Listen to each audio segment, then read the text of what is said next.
Այս պահին, մինչ դուք կարդում եք այս տողերը, Սահարայի անապատում տեղի է ունենում մի բան անհավանական։ Քամին, որը հազարամյակներ շարունակ թաղում էր գաղտնիքներ ավազի տակ, այժմ սկսել է դրանք բացահայտել։ Յուրաքանչյուր ավազային փոթորիկ, յուրաքանչյուր հողմի շունչ հանում է մակերևույթ այն, ինչ թաքնված էր 10,000 տարի։ Արբանյակային ռադարները գրանցում են անհավանական բան։ Ավազի 3 մետր խորության տակ կան քաղաքներ։ Ամբողջական քաղաքներ, փողոցներով, տներով, տաճարներով։ Բայց ամենաշոկայինը ոչ թե դա է, որ դրանք կան։ Ամենաշոկայինը այն է, որ դրանք երբեք չպետք է լինեին այնտեղ։ Որովհետև 10,000 տարի առաջ Սահարան ընդհանրապես անապատ չէր։ 2019 թվականին ՆԱՍԱ-ի Ակվա արբանյակը գրանցեց մի բան, ինչը փոխեց մեր ողջ պատկերացումը Աֆրիկայի մասին։ Լիդար տեխնոլոգիան, լազերային սկանավորումը, որը կարող է տեսնել ավազի միջով, բացահայտեց ողջ մայրցամաք, թաքնված Սահարայի տակ։ Գետերի ցանց, որը ծածկում էր տասնյակ հազարավոր որքառակուսի կիլոմետր, լճերի համակարգ, որոնցից յուրաքանչյուրը չափերով հավասար էր Միչիգան լճին։ Եվ ամենակարևորը, հարյուրավոր կառույցներ, որոնք կարող էին լինել միայն մարդկային ձեռքի գործը։ Բայց ինչպես։ Ինչպես կարող էր ամենամեծ տաք անապատը, տարածք, որտեղ տարեկան տեղում է 20 մմ անձրև, երբևէ պարունակել այնպիսի կյանք։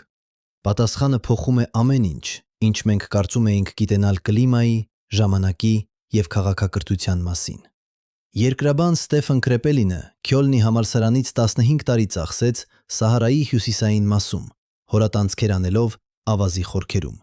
Նա փնտրում էր ոչ թե հնագիտական գանձեր, այլ ավելի արժեքավոր բան՝ ապացույցներ անցյալի մասին, որոնք պահպանված են հողի շերտերում։ 2006 թվականին նրա թիմը հասավ 70 մետր խորության, և այնտեղ, ավազաքարի շերտերի միջև, նրանք գտան մի բան անսպասելի՝ փոքրիկ սպիտակ խեցիներ։ Ոչ թե հնագիտական ձևավորումներ, այլ միկրոսկոպիկ խեցիներ, դիատոմներ։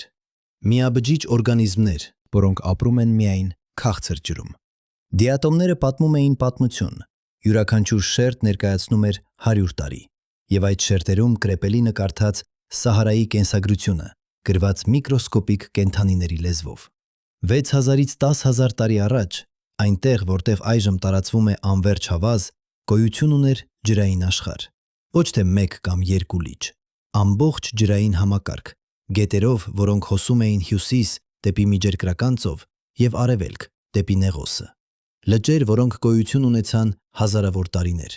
Անձրևներ, որոնք տեղում էին ոչ թե 20 մմ տարեկան, այլ 500-ից 1000 մմ։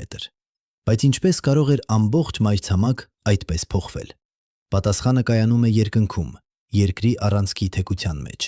Մեր մոլորակը պտտվում է իր առանցքի շուրջ, բայց այդ առանցքը ոչ թե անշարժ է, այն տատանվում է, ճոճվում է տիեզերքում, ինչպես պտտվող խաղալիք, որը կորցնում է իր հավասարակշռությունը։ Այս տատանումը տևում է 21,000 տարի։ Եվ այս տատանումը փոխում է այն ամենը՝ արևի ճառագայթների անկյունը, տաք օդային հոսանքների ուղղությունը, անձրևների բաշխումը։ 21,000 տարի առաջ Սահարան ստանում էր մոնսունային անձրևներ Ատլանտյան օվկիանոսից։ Տաք, խոնավ օդը բարձրանում էր հյուսիս, բախվում էր Ատլաս լեռներին և թափվում էր անձրևի տեսքով։ Յուրաքանչյուր ամառ, յուրաքանչյուր տարի, հազարավոր տարիներ շարունակ։ Այդ ժամանակ Սահարան չէր կոչվում Սահարա։ Այն էր Աֆրիկայի սիրտը, կանաչ, կենդանի, լի կենդանիներով և մարդկանցով։ Բայց հետո, 6000 տարի առաջ, երկրի առանցքը շարունակեց իր տատանումը։ Մոնսոնները տեղաշարժվեցին հարավ, անձրևները դադարեցին, և Սահարան սկսեց մեռնել։ Ոչ թե մեկ տարում, ոչ թե մեկ սերնդում, այլ դանդաղ, անխուսափելի մահ, որը տևեց 2000 տարի։ Լճերը սկսեցին չորանալ, գետերը դարձան առուներ, խոտերը դեղնեցին և մեռան, ծառերը չորացան, և ավազը, որը միշտ եղել էր այնտեղ, թաքնված խոտի տակ, սկսեց տարածվել։ Պատկերացրեք, որ դուք ապրում եք այդ ժամանակ։ Ձեր պապիկը պատմում էր պատմություններ մեծ լճի մասին, որտեղ նրանք որսում էին ձուկ։ Բայց երբ դուք գնում եք այնտեղ, լիճը փոքրացել է կիսով չափ։ Ձեր երեխաները կտեսնեն միայն ճահիճ, ձեր թոռները կտեսնեն միայն ավազ, և ձեր ծոռները չեն հավատա, որ այնտեղ երբևէ եղել է ջուր։ Բայց մարդիկ չհեռացան անմիջապես, նրանք փորձեցին հարմարվել։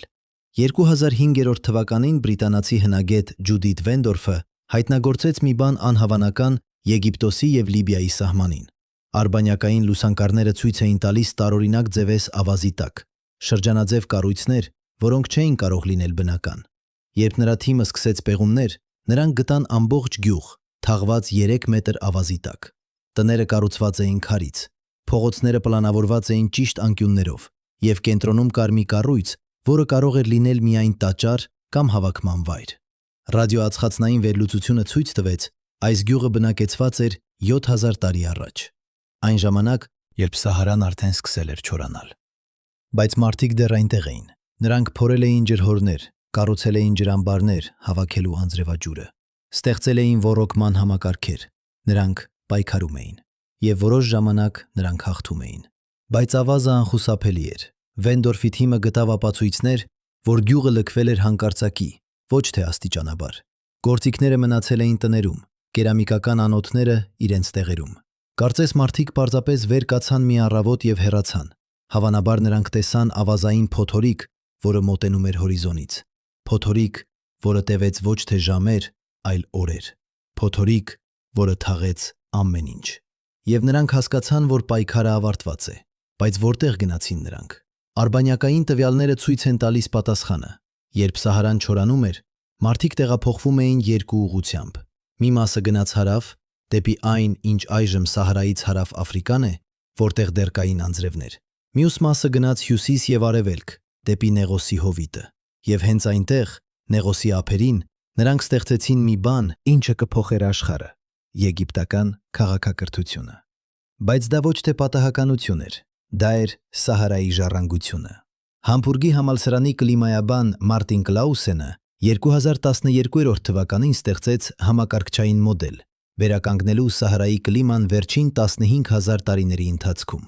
Նրա մոդելը ցույց տվեց մի բան ապշեցուցիչ. Սահարան չի փոխվում աստիճանաբար, այն փոխվում է ցատկերով։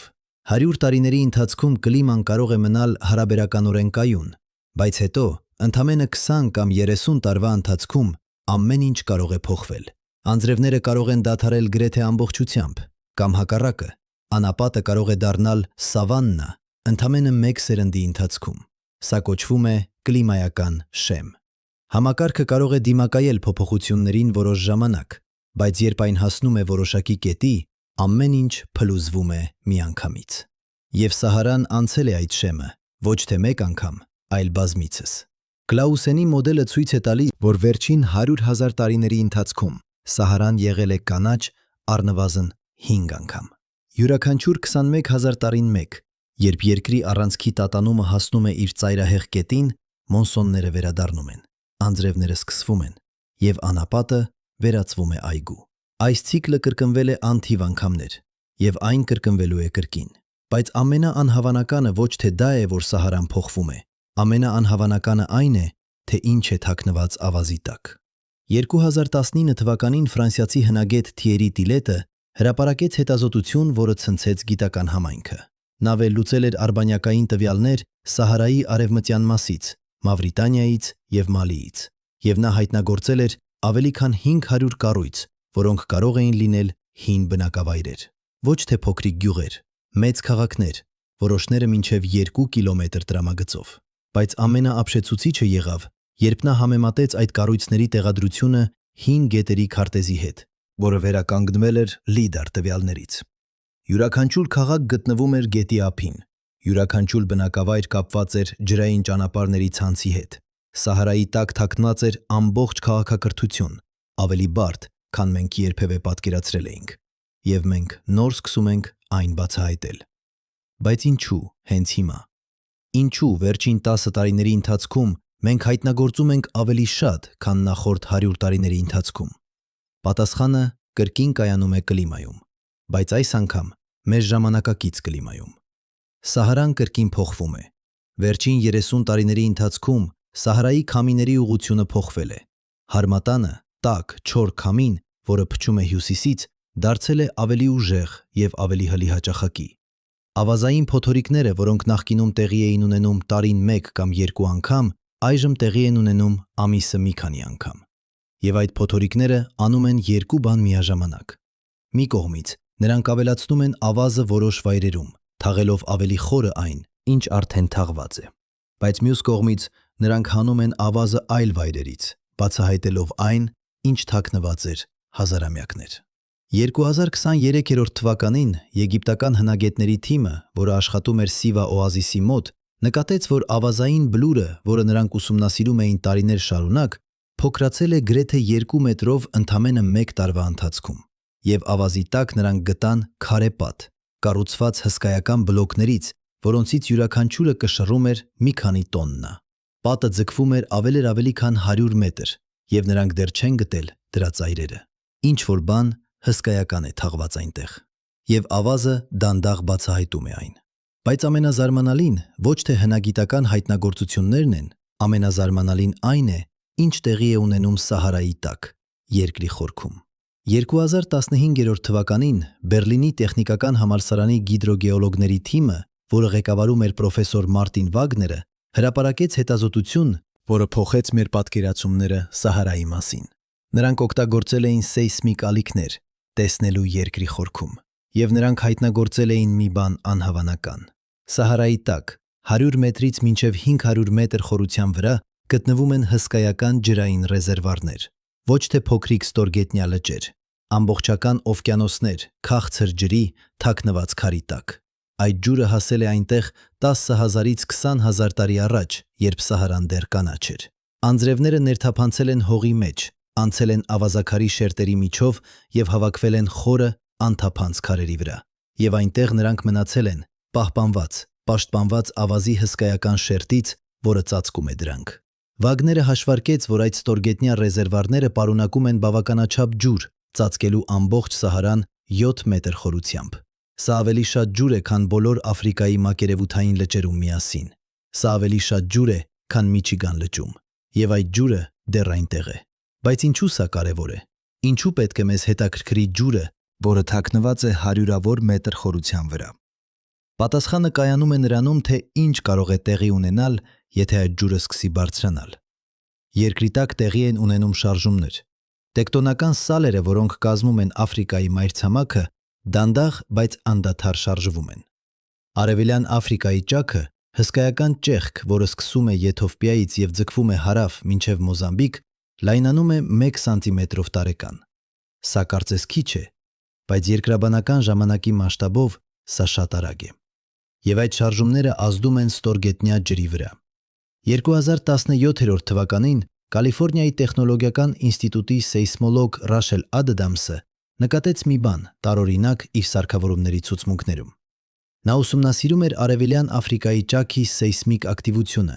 երբ նրա սենսորները գրանցեցին թույլ, բայց շարունակական ցնցումներ, ոչ թե ճաքի գոտում, այլ 2000 կիլոմետր հյուսիս-արևմուտք, Սահարայի կենտրոնում։ Սա չէր նման երկրաշարժի։ Սա էր ավելի նուրբ, ավելի դանդաղ, ինչպես երկրի խորքում մեծ զանգվածի շարժում։ Ադամսը համեմատեց այդ տվյալները ստորգետնյա ջրի քարտեզների հետ, եւ նա հասկացավ, այն, ինչ նրա սարքավորումները գրանցում էին, կարող էր լինել ստորգետնյա ջրի շարժում։ Ջուրը, որը հանգստացել էր 10,000 տարի, սկսում էր արթնանալ։ Պատկերացրեք հսկայական լիճ, թաքնված քարի տակ, 100 մետր խորությամբ, 100 կիլոմետր լայնությամբ։ Այդ լիճը գտնվում է ճնշման տակ, վերևից ավազի եւ քարի միլիոնավոր տոննաների ծանրությունը։ Բայց երբ տեկտոնական սալերը շարժվում են, երբ երկրի կեղևում առաջանում են նոր ճաքեր, այդ ճնշումը կարող է փոխվել։ Եվ ջուրը, որը միշտ փնտրում է ելք, սկսում է շարժվել։ Դանդաղ, շատ դանդաղ, սանտիմետրներ տարեկան, բայց անխափան։ Ադամսի հաշվարկները ցույց էին տալիս, որ եթե այդ գործընթացը շարունակվի ընթացիկ տեմպերով, 100 տարվա ընթացքում Սահաքում Սահարայի որոշ շրջաններում ստորգետնյա ջուրը կարող է բարձրանալ մինչև 30 մետր։ Սա բավական է, որպեսզի հին ջրհորները, որոնք չորացել էին հազարամյակներ առաջ, կրկին լցվեն։ Սա բավական է, որպեսզի որոշ ցածր տեղերում ջուրը սկսի դուրս գալ մակերևույթ։ Բայց ամենաանհավանականը ոչ թե դա է, որ ջուրը շարժվում է։ Ամենաանհավանականը այն է, թե ինչ այլ բան է թաքնված Սահարայի տակ։ Մավրիտանիայի անապատում 25 կիլոմետր Ուադան քաղաքից գտնվում է մի կառույց, որը տեսանելի է նույնիսկ տիեզերքից։ Կոսմոնավտները անվանում են այն Աֆրիկայի աչք։ Գիտնականները ճանաչում են այն որպես Ռիշատի կառույց, բայց տեղացիները, որոնք ապրել են այնտեղ սերունդներ շարունակ, ունեն այլ անուն՝ երկրի աչքը, որը դիտում է երկինքը։ Ռիշատը կատարյալ շրջան է, ոչ թե գրեթե շրջան, ոչ թե օվալ, կատարյալ շրջան, 50 կիլոմետր տրամագծով, եւ այն բաղկացած է համակենտրոն օղակներից, ինչպես թիրախ, ինչպես ալիքներ, որոնք տարածվում են ջրի մակերևույթին, երբ նետում ես քար։ 7 օղակ, յուրաքանչյուրը բարձրանում է երկրից 10 մետրից 20 մետր։ Յուրաքանչյուրը կազմված է տարբեր տեսակի քարերից՝ ավազաքար, կրաքար, բազալտ։ 2006 թվականին կանադացի երկրաբան Ռոբերտ Դիեցը անցկացրեց 6 ամիս Ռիշատում, ուսումնասիրելով յուրաքանչյուր օղակ, յուրաքանչյուր քարի շերտ։ Նա վերցրեց հարյուրավոր նմուշներ և վերլուծեց դրանք իր լաբորատորիայում Տորոնտոյում։ Ռադիոմետրիկ թվագրումը ցույց տվեց, որ Ռիշատի քարերը ձևավորվել են 100 միլիոն տարի առաջ, կրետացիան շրջանում, երբ Աֆրիկան դեռ կապված էր Հարավային Ամերիկայի հետ։ Բայց ինչպես կարող էր բնությունը ստեղծել այդպիսի կատարյալ շրջան։ Դիեցի տեսությունը հետևյալն էր. Ռիշատը ձևավորվել է հրաբխային գործունեության արդյունքում, բայց ոչ սովորական հրաբուխ։ Երկրի խորքից բարձրացող մագման չի հասել մակերևույթ։ Փոխարենը այն կուտակվել է երկրի կեղևի տակ, ստեղծելով հսկայական բարձրացում։ Այդ բարձրացումը մղել է վերևի քարերը դեպի վեր, ստեղծելով գմբեթ։ Հետո միլիոնավոր տարիների ընթացքում քամին և ջուրը քայքայել են այդ գմբեթի կենտրոնը, թողնելով միայն համակենտրոն օղակները, ինչպես ծառի տարեկան օղակները։ Սա գիտական բացատրությունն է։ Բայց կա նաև մեկ այլ պատմություն։ Հունական փիլիսոփա Պլատոնը, որը ապրել է 2400 տարի առաջ, գրել է 2 երկխոսություն՝ Տիմեոս և Կրիտիաս։ Այդ երկխոսություններում նա պատմում է Ատլանտիդայի մասին, հսկայական կղզի քաղաքակրթության մասին, որը գոյություն ունեցել է Հերակլի սյուներից այն կողմ, այնտեղ, որտեղ այժմ Ատլանտյան օվկիանոսն է։ Պլատոնը նկարագրում է Ատլանտիդայի մայրաքաղաքը, կառուցված համակենտրոն օղակներից, որոնք հերթափոխվում էին ցամաք և ջուր։ Նա գրում է, որ քաղաքը շրջապատված էր լեռներով հյուսիսից և բացվում էր դեպի ծով հարավից։ 2011 թվականին ամերիկացի հետազոտող Ջիմ Ալենը հրապարակեց մանրամասն համեմատություն Պլատոնի նկարագրության և Ռիշատի կառույցի միջև։ Նա ցույց տվեց, որ չափերը համընկնում են գրեթե կատարյալ։ Պլատոնը գրում է, որ Ատլանտիդայի արտաքին օղակը ունեցել է մոտավորապես 50 կիլոմետր տրամագիծ, Ռիշատը 50 կիլոմետր։ Պլատոնը նկարագրում է լեռներ հյուսիսից։ Ռիշատի հյուսիսում գտնվում են Ադրար լեռները։ Պլատոնը գրում է, որ քաղաքը բացվում էր դեպի ծով։ 10,000 տարի առաջ, երբ Սահարան դեռ կանաչ էր, Ռիշատի հարավում գտնվում էր հսկայական լիճ, որը կապված էր գետերի ցանցի միջոցով Ատլանտյան օվկիանոսի հետ։ Համընկնո՞ւմ, թե ավելին։ Ալենը գնաց ավելի հեռու։ Նա վերլուծեց Ռիշատի շրջակա տարածքի երկրաբանությունը և հայտնագործեց մի բան ապշեցուցիչ։ Օղակները կազմված են տարբեր տեսակի քարերից, որոնք ունեն տարբեր գույներ։ Ձերքին օղակները բաց, գրեթե սպիտակ ավազաքարից։ Միջին օղակները կարմիր և դեղին կրաքարից։ Արտաքին օղակները մուգ բազալտից։ Պլատոնը գրում է, որ Ատլանտիդայի պատերը կառուցված էին 3 տեսակի քարից՝ սպիտակ, կարմիր և սև։ Եվ այդ քարերը ստացվել էին ուղղակի այնտեղ, քաղաքի շրջակայքից։ Ռիշատում այդ 3 տեսակի քարերը գտնվում են ճիշտ այնտեղ, որտեղ պետք է լինեին, համաձայն Պլատոնի նկարագրության։ Բայց եթե Ռիշատը իսկապես Ատլանտիդան է, ապա ինչու այն գտնվում է անապատի մեջ, այլ ոչ թե օվկիանոսում։ Պատասխանը կրկին վերադառնում է ժամանակին և Սահարայի ցիկլերին։ 10,000 տարի առաջ Ռիշատը չէր գտնվում անապատում։ Այն գտնվում էր կանաչ սավաննայում, շրջապատված լճերով և գետերով, ոչ հեռու ծովից։ Եթե այնտեղ գոյություն ունեցավ զարգացած քաղաքակրթություն, եթե նրանք կառուցեցին քաղաք, օգտագործելով բնական հլով բնական համակենտրոն կառույցը որպես հիմք, ապա այդ քաղաքը կունենար ճիշտ այն տեսքը, որը Պլատոնը նկարագրում է։ Եվ հետո, երբ կլիմայական շեմը անցավ, երբ անձրևները դադարեցին, այդ քաղաքակրթությունը կմեռներ։ Ոչ թե ջրհեղեղից, ինչպես Պլատոնը գրում է, այլ երաշտից։ Բայց արդյունքը նույնն է՝ ամբողջական քաղաքակրթության անհետացում մի քանի սերունդների ընթացքում։ Սա միայն տեսություն է, բայց դա տեսություն է, իուն է, որը հիմնված է իրական երկրաբանության, իրական կլիմայական տվյալների և իրական հնագիտական ապացույցների վրա։ Եվ ամեն տարի, երբ ավազը շարունակում է շարժվել, մենք գտնում ենք ավելի շատ ապացույցներ։ բայց Ռիշատը միակ խորհուրդը չէ, որը թաքնված է Սահարայի տակ։ 100 կիլոմետր հարավ-արևելք, Մավրիտանիայի և Մալիի սահմանին, արբանյակային ռադարները հայտնագործել են մեկ այլ անոմալիա՝ ուղղանկյուն կառույց, որը ձգվում է 30 կիլոմետր երկարությամբ և 10 կիլոմետր լայնությամբ։ Երկրաբանները չեն կարող բացատրել, թե ինչպես կարող է բնական ձևավորումը ունենալ այդպիսի կանոնավոր ձև։ Բայց պեղումներ դեռ չեն իրականացվել։ Ավազը այնտեղ խորն է, 50 մետրից ավելի, և ֆինանսավորումը սահմանափակ է, այնպես որ այն շարունակում է սպասել, թաքնված, պահպանված, պաշտպանված ավազի կողմից։ Բայց կա մի վայր, որտեղ ավազը արդեն բացահայտել է իր գաղտնիքները։ Վայր, որը փոխում է ամեն ինչ, ինչ մենք կարծում էինք գիտենալ Հին Աֆրիկայի մասին։ 100 կիլոմետր Եգիպտոսի հարավային սահմանից, Սուդանի անապատում, Գտնվում է Նապտա Պլայա։ Անունը նշանակում է լճի հարթավայր, բայց այնտեղ չկա լիճ, չկա ջուր, կա միայն ավազ և քարեր։ Բայց այդ քարերը սովորական քարեր չեն։ 2191 թվականին ամերիկացի հնագետ Ֆրեդ Ուենդորֆը և նրա թիմը իրականացնում էին ուսումնասիրություն հարավային Եգիպտոսում, երբ նրանք պատահաբար հայտնագործեցին մի բան անսպասելի։ Ավազից լույս էին եկել մի քանի ուղղաձիգ քարեր, մեգալիթներ, որոնք դասավորված էին կանոնավոր ձևով։ Ուենդորֆը սկզբում կարծեց, որ դրանք բնական ձևավորումներ են,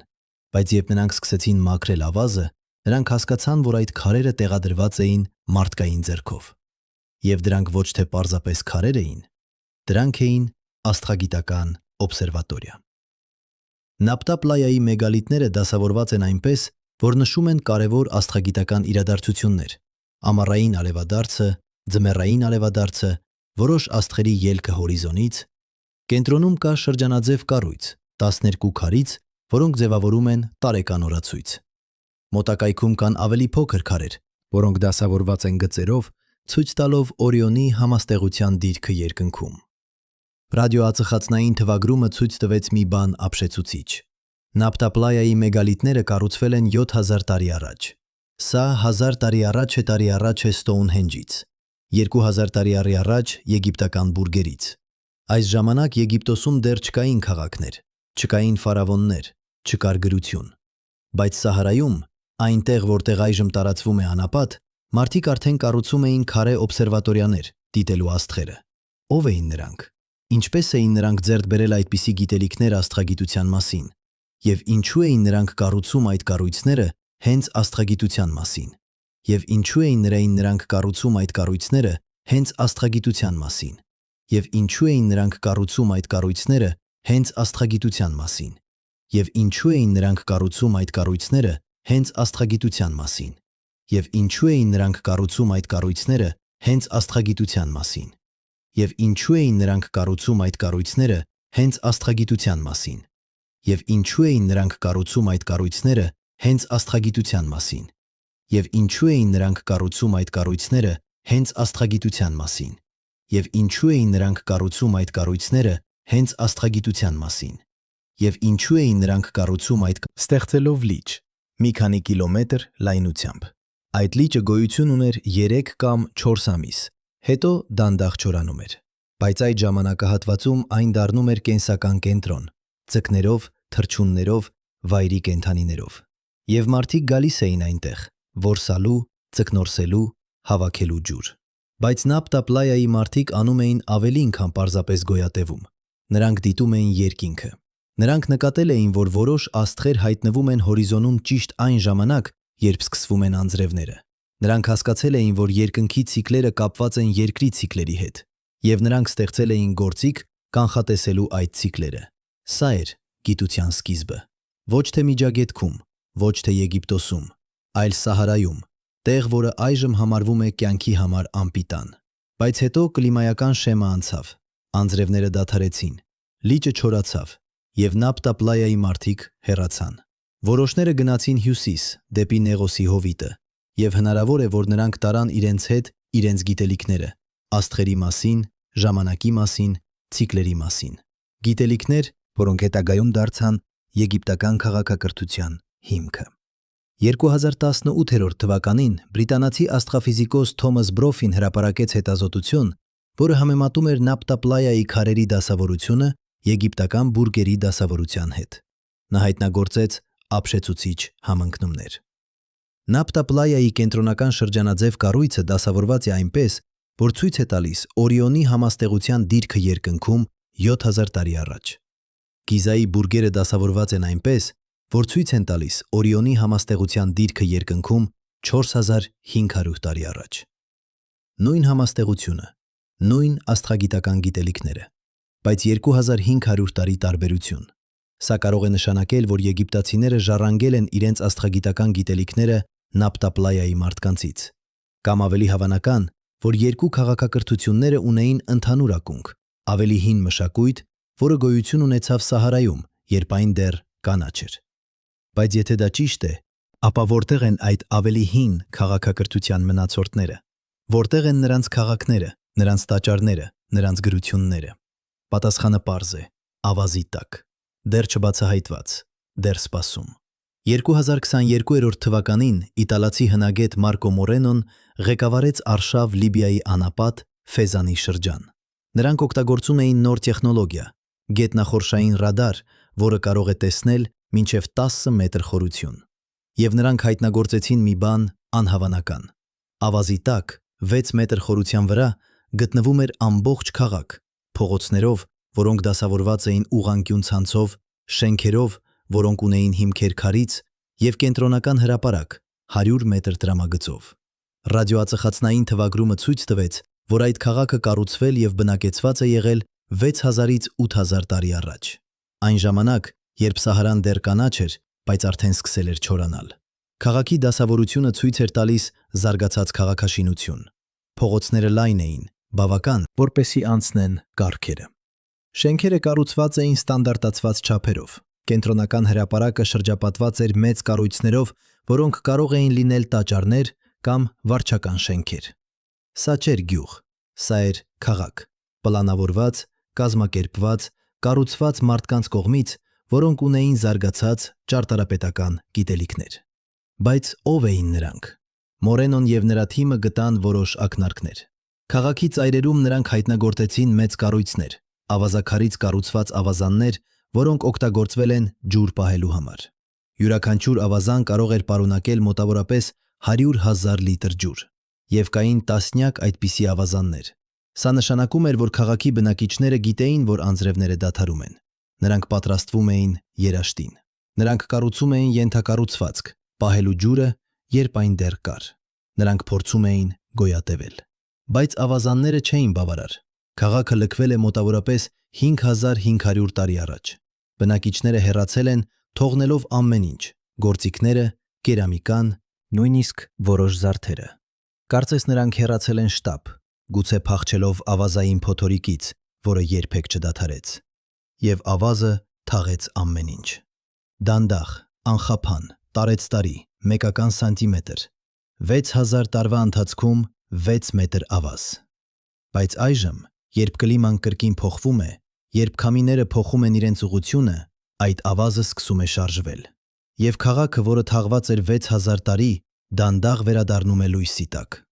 Մորենոն գնահատում է, որ ընթացիկ տեմպերով 50 տարվա ընթացքում բավականաչափ ավազ կհեռացվի, որպեսզի հնարավոր լինի իրականացնել լիարժեք պեղումներ։ Բայց կա խնդիր։ Նույն քամիները, որոնք հանում են ավազը, նաև քայքայում են այն, ինչ բացահայտվում է։ Քարե պատերը, որոնք պահպանվել են 6000 տարի ավազի պաշտպանության տակ, սկսում են քայքայվել, երբ բացահայտվում են օդին և արևին։ Ժամանակը սահմանափակ է։ Մենք պետք է գործենք արագ, մինչ քամին ոչնչացնում է այն, ինչ այն բացահայտում է։ Բայց Ֆեզանի քաղաքը միակը չէ։ Արբանյակային տվյալները ցույց են տալիս, որ Սահարայի տակ կարող են լինել հարյուրավոր նման քաղաքներ։ Յուրաքանչյուրը պատմություն է, թաղված ավազի տակ։ Յուրաքանչյուրը գաղտնիք է, սպասում բացահայտման։ Եվ ամենաապշեցուցիչը այն է, որ մենք նոր սկսում ենք հասկանալ, թե որքան շատ է թաքնված այնտեղ։ 2024 թվականին Եվրոպական տիեզերական գործակալությունը թողարկեց նոր սերիա՝ արբանյակային լուսանկարներ Սահարայից, արված Sentinel-2 արբանյակի կողմից։ Այդ լուսանկարները օգտագործում էին բազմաթիվ սպեկտրներ, ներառյալ ինֆրակարմիր և ուլտրամանուշակագույն, որոնք կարող են հայտնաբերել կառույցներ ավազի տակ։ Երբ գիտնականները վերլուծեցին այդ պատկերները, նրանք հայտնագործեցին ավելի քան 2000 նոր անոմալիա, կառույցներ, որոնք կարող էին լինել հին բնակավայրեր, տաճարներ, ամրություններ։ 2000 նոր վայր։ Եվ սա միայն այն, ինչ տեսանելի է ընթացիկ տեխնոլոգիայով,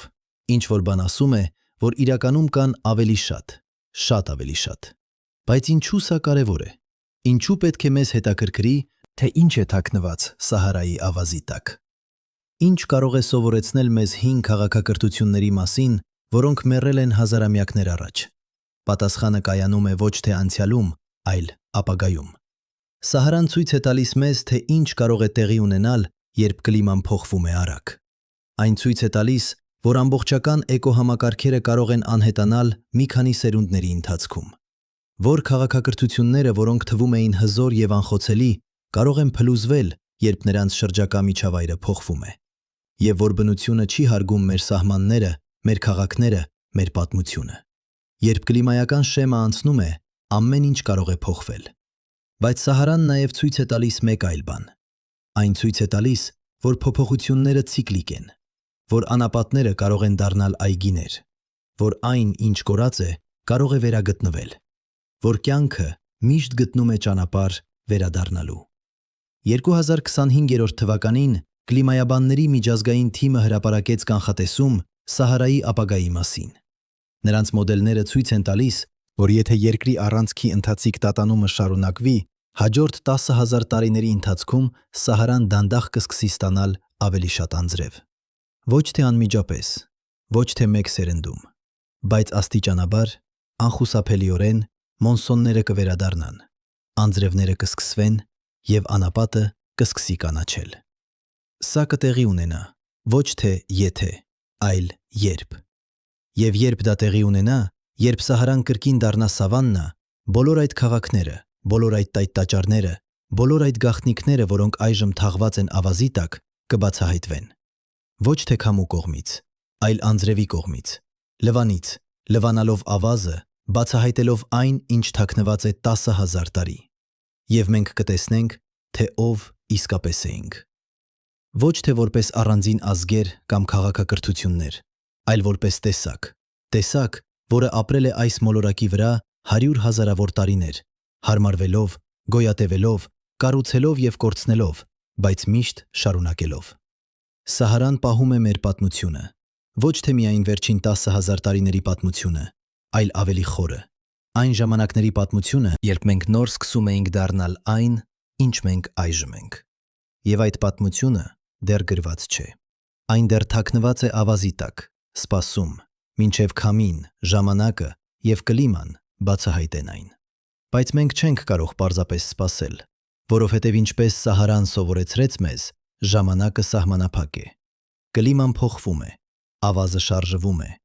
և այն, ինչ բացահայտվում է այսօր, կարող է կորչել վաղը։ Մենք ապրում ենք եզակի պահի մեջ, պահ, երբ անցյալը և ապագան հանդիպում են Սահարայի ավազում, պահ, երբ մենք կարող ենք տեսնել, թե ինչ էր և պատկերացնել, թե ինչ կլինի, պահ, երբ մենք կարող ենք սովորել մեր նախնիների սխալներից և հաջողություններից։ Եվ գուցե, եթե մենք ուշադիր լսենք, Սահարան կսովորեցնի մեզ ամենակարևոր դասը, որ ոչինչ չի մնում անփոփոխ, բայց ոչինչ էլ իսկապես չի կորչում։ Ամեն ինչ պարզապես փոխակերպվում է, սպասում իր ժամանակին վերադառնալու։ Ինչպես ջուրը, որը թաքնված է երկրի խորքում, ինչպես քաղաքները, որոնք թաղված են ավազի տակ, ինչպես գիտելիքները, որոնք պահպանված են քարերում։ Ամեն ինչ սպասում է։ Եվ Սահարան, այս հսկայական ժամացույցը, որը չափում է ժամանակը ոչ թե վայրկյաններով, այլ հազարամյակներով, շարունակում է իր անվերջ ցիկլը, կանաչից դեպի ավազ, ավազից դեպի կանաչ, անվերջ, անխափան, անխուսափելի։ Եվ մենք, փոքրիկ մարդիկ, մեր կարճ կյանքերով ունենք արտոնություն դիտելու այդ ցիկլի մի փոքրիկ պահը։ Պահ, երբ ավազը շարժվում է, երբ գաղտնիքները բացահայտվում են,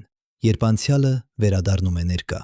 Եվ եթե մենք իմաստուն ենք, մենք կսովորենք։ Մենք կհասկանանք, որ մեր քաղաքակրթությունը, որքան էլ հզոր թվա, նույնպես խոցելի է։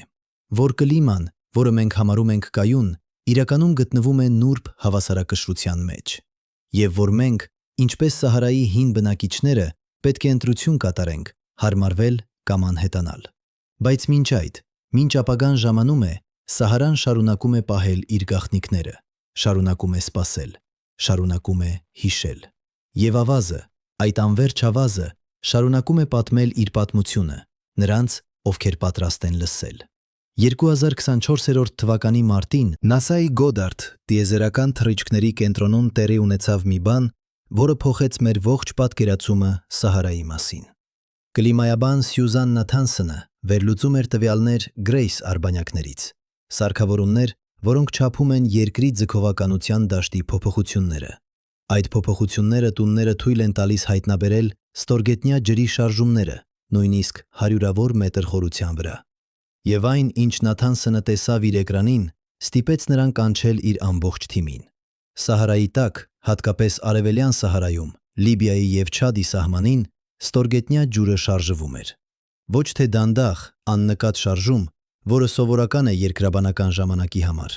այլ չափելի, արագացող շարժում, մոտավորապես 3 սանտիմետր տարեկան վերև։ Սա կարծես քիչ է, բայց երբ խոսքը վերաբերում է ջրային զանգվածների, որոնք չափվում են տրիլիոն լիտրերով, 3 սանտիմետրը նշանակում է հսկայական էներգիա։ Նաթանսոնը հաշվարկեց, որ եթե այդ տեմպը շարունակվի, 50 տարվա ընթացքում ստորգետնյա ջուրը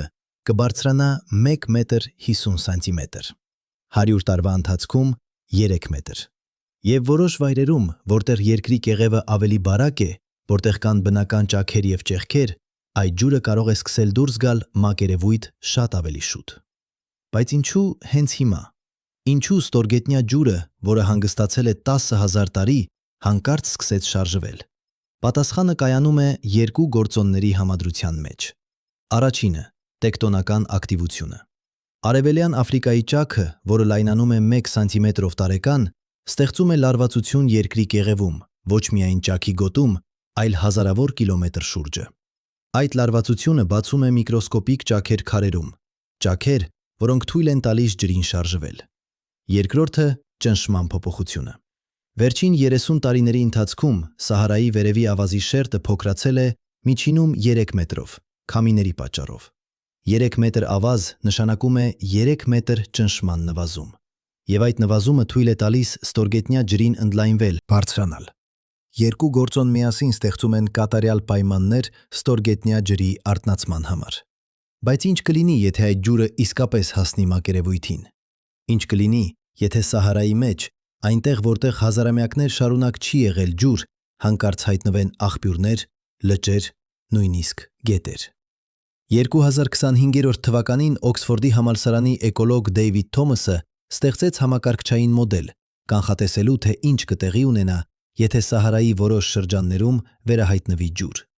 Նրա մոդելը հաշվի էր առնում ամեն ինչ՝ հողի տեսակը, օդի ջերմաստիճանը, քամիների ուղղությունը, սերմերի բանկերը, որոնք թաքնված են ավազի տակ։ Եվ արդյունքներ էին ապշեցուցիչ։ Եթե որևէ վայրում Սահարայում հայտնվի մշտական ջրի աղբյուր, նույնիսկ փոքրիկ աղբյուր, որը տալիս է միայն 10 լիտր ջուր րոպեում, այդ վայրը կփոխվի ամբողջությամբ ընդամենը 30 տարվա ընթացքում։ Առաջին տարին կհայտնվեն խոտաբույսեր, տեսակներ, որոնց սերմերը կարող են պահպանվել ավազում տասնյակ տարիներ, սպասելով ջրին։ 5 տարվա ընթացքում կհայտնվեն թփեր։ 10 տարվա ընթացքում առաջին ծառերը, ակացիաներ, որոնց արմատները կարող են հասնել 30 մետր խորության։ 20 տարվա ընթացքում կձևավորվի փոքրիկ օազիս, մի քանի հեկտար կանաչ տարածք անապատի մեջ։ Եվ 30 տարվա ընթացքում այդ օազիսը կսկսի ընդլայնվել ինքնուրույն։ Ծառերը կստեղծեն ստվեր։ Ստվերը կպահպանի խոնավությունը։ Խոնավությունը կթույլ տա ավելի շատ բույսերի աճել։ Սա կոչվում է կանաչ հետադարձ կապ։ Երբ բնությունը սկսում է վերականգնվել, յուրաքանչյուր քայլ դյուրացնում է հաջորդ քայլը։ Բայց Թոմասի մոդելը ցույց տվեց նաև մեկ այլ բան. այդ գործընթացը կարող է շրջվել նույնքան արագ։ Եթե ջուրը դադարի, եթե աղբյուրը չորանա, օազիսը կմեռնի նույն 30 տարվա ընթացքում։ Ծառերը կչորանան, խոտերը կմեռնեն, և ավազը կվերադառնա։ Սահարան գտնվում է նուրբ հավասարակշռության մեջ։ Փոքրիկ փոփոխություն ջրի մատակարարման մեջ կարող է ստեղծել կասկադային էֆեկտ, կամ դեպի կյանք, կամ դեպի մահ։ Եվ այժմ, երբ ստորգետնյա ջուրը սկսում է շարժվել, երբ կլիման փոխվում է, Սահարան մտնում է նոր փուլ։ Փուլ, որը կարող է տևել հարյուրավոր տարիներ, բայց որը կորոշի, թե ինչ կլինի այս հսկայական տարածքը հաջորդ հազարամյակում։ Բայց մենք չենք կարող պարզապես դիտել եւ սպասել, որովհետև Սահարան ազդում է ոչ միայն Աֆրիկայի վրա,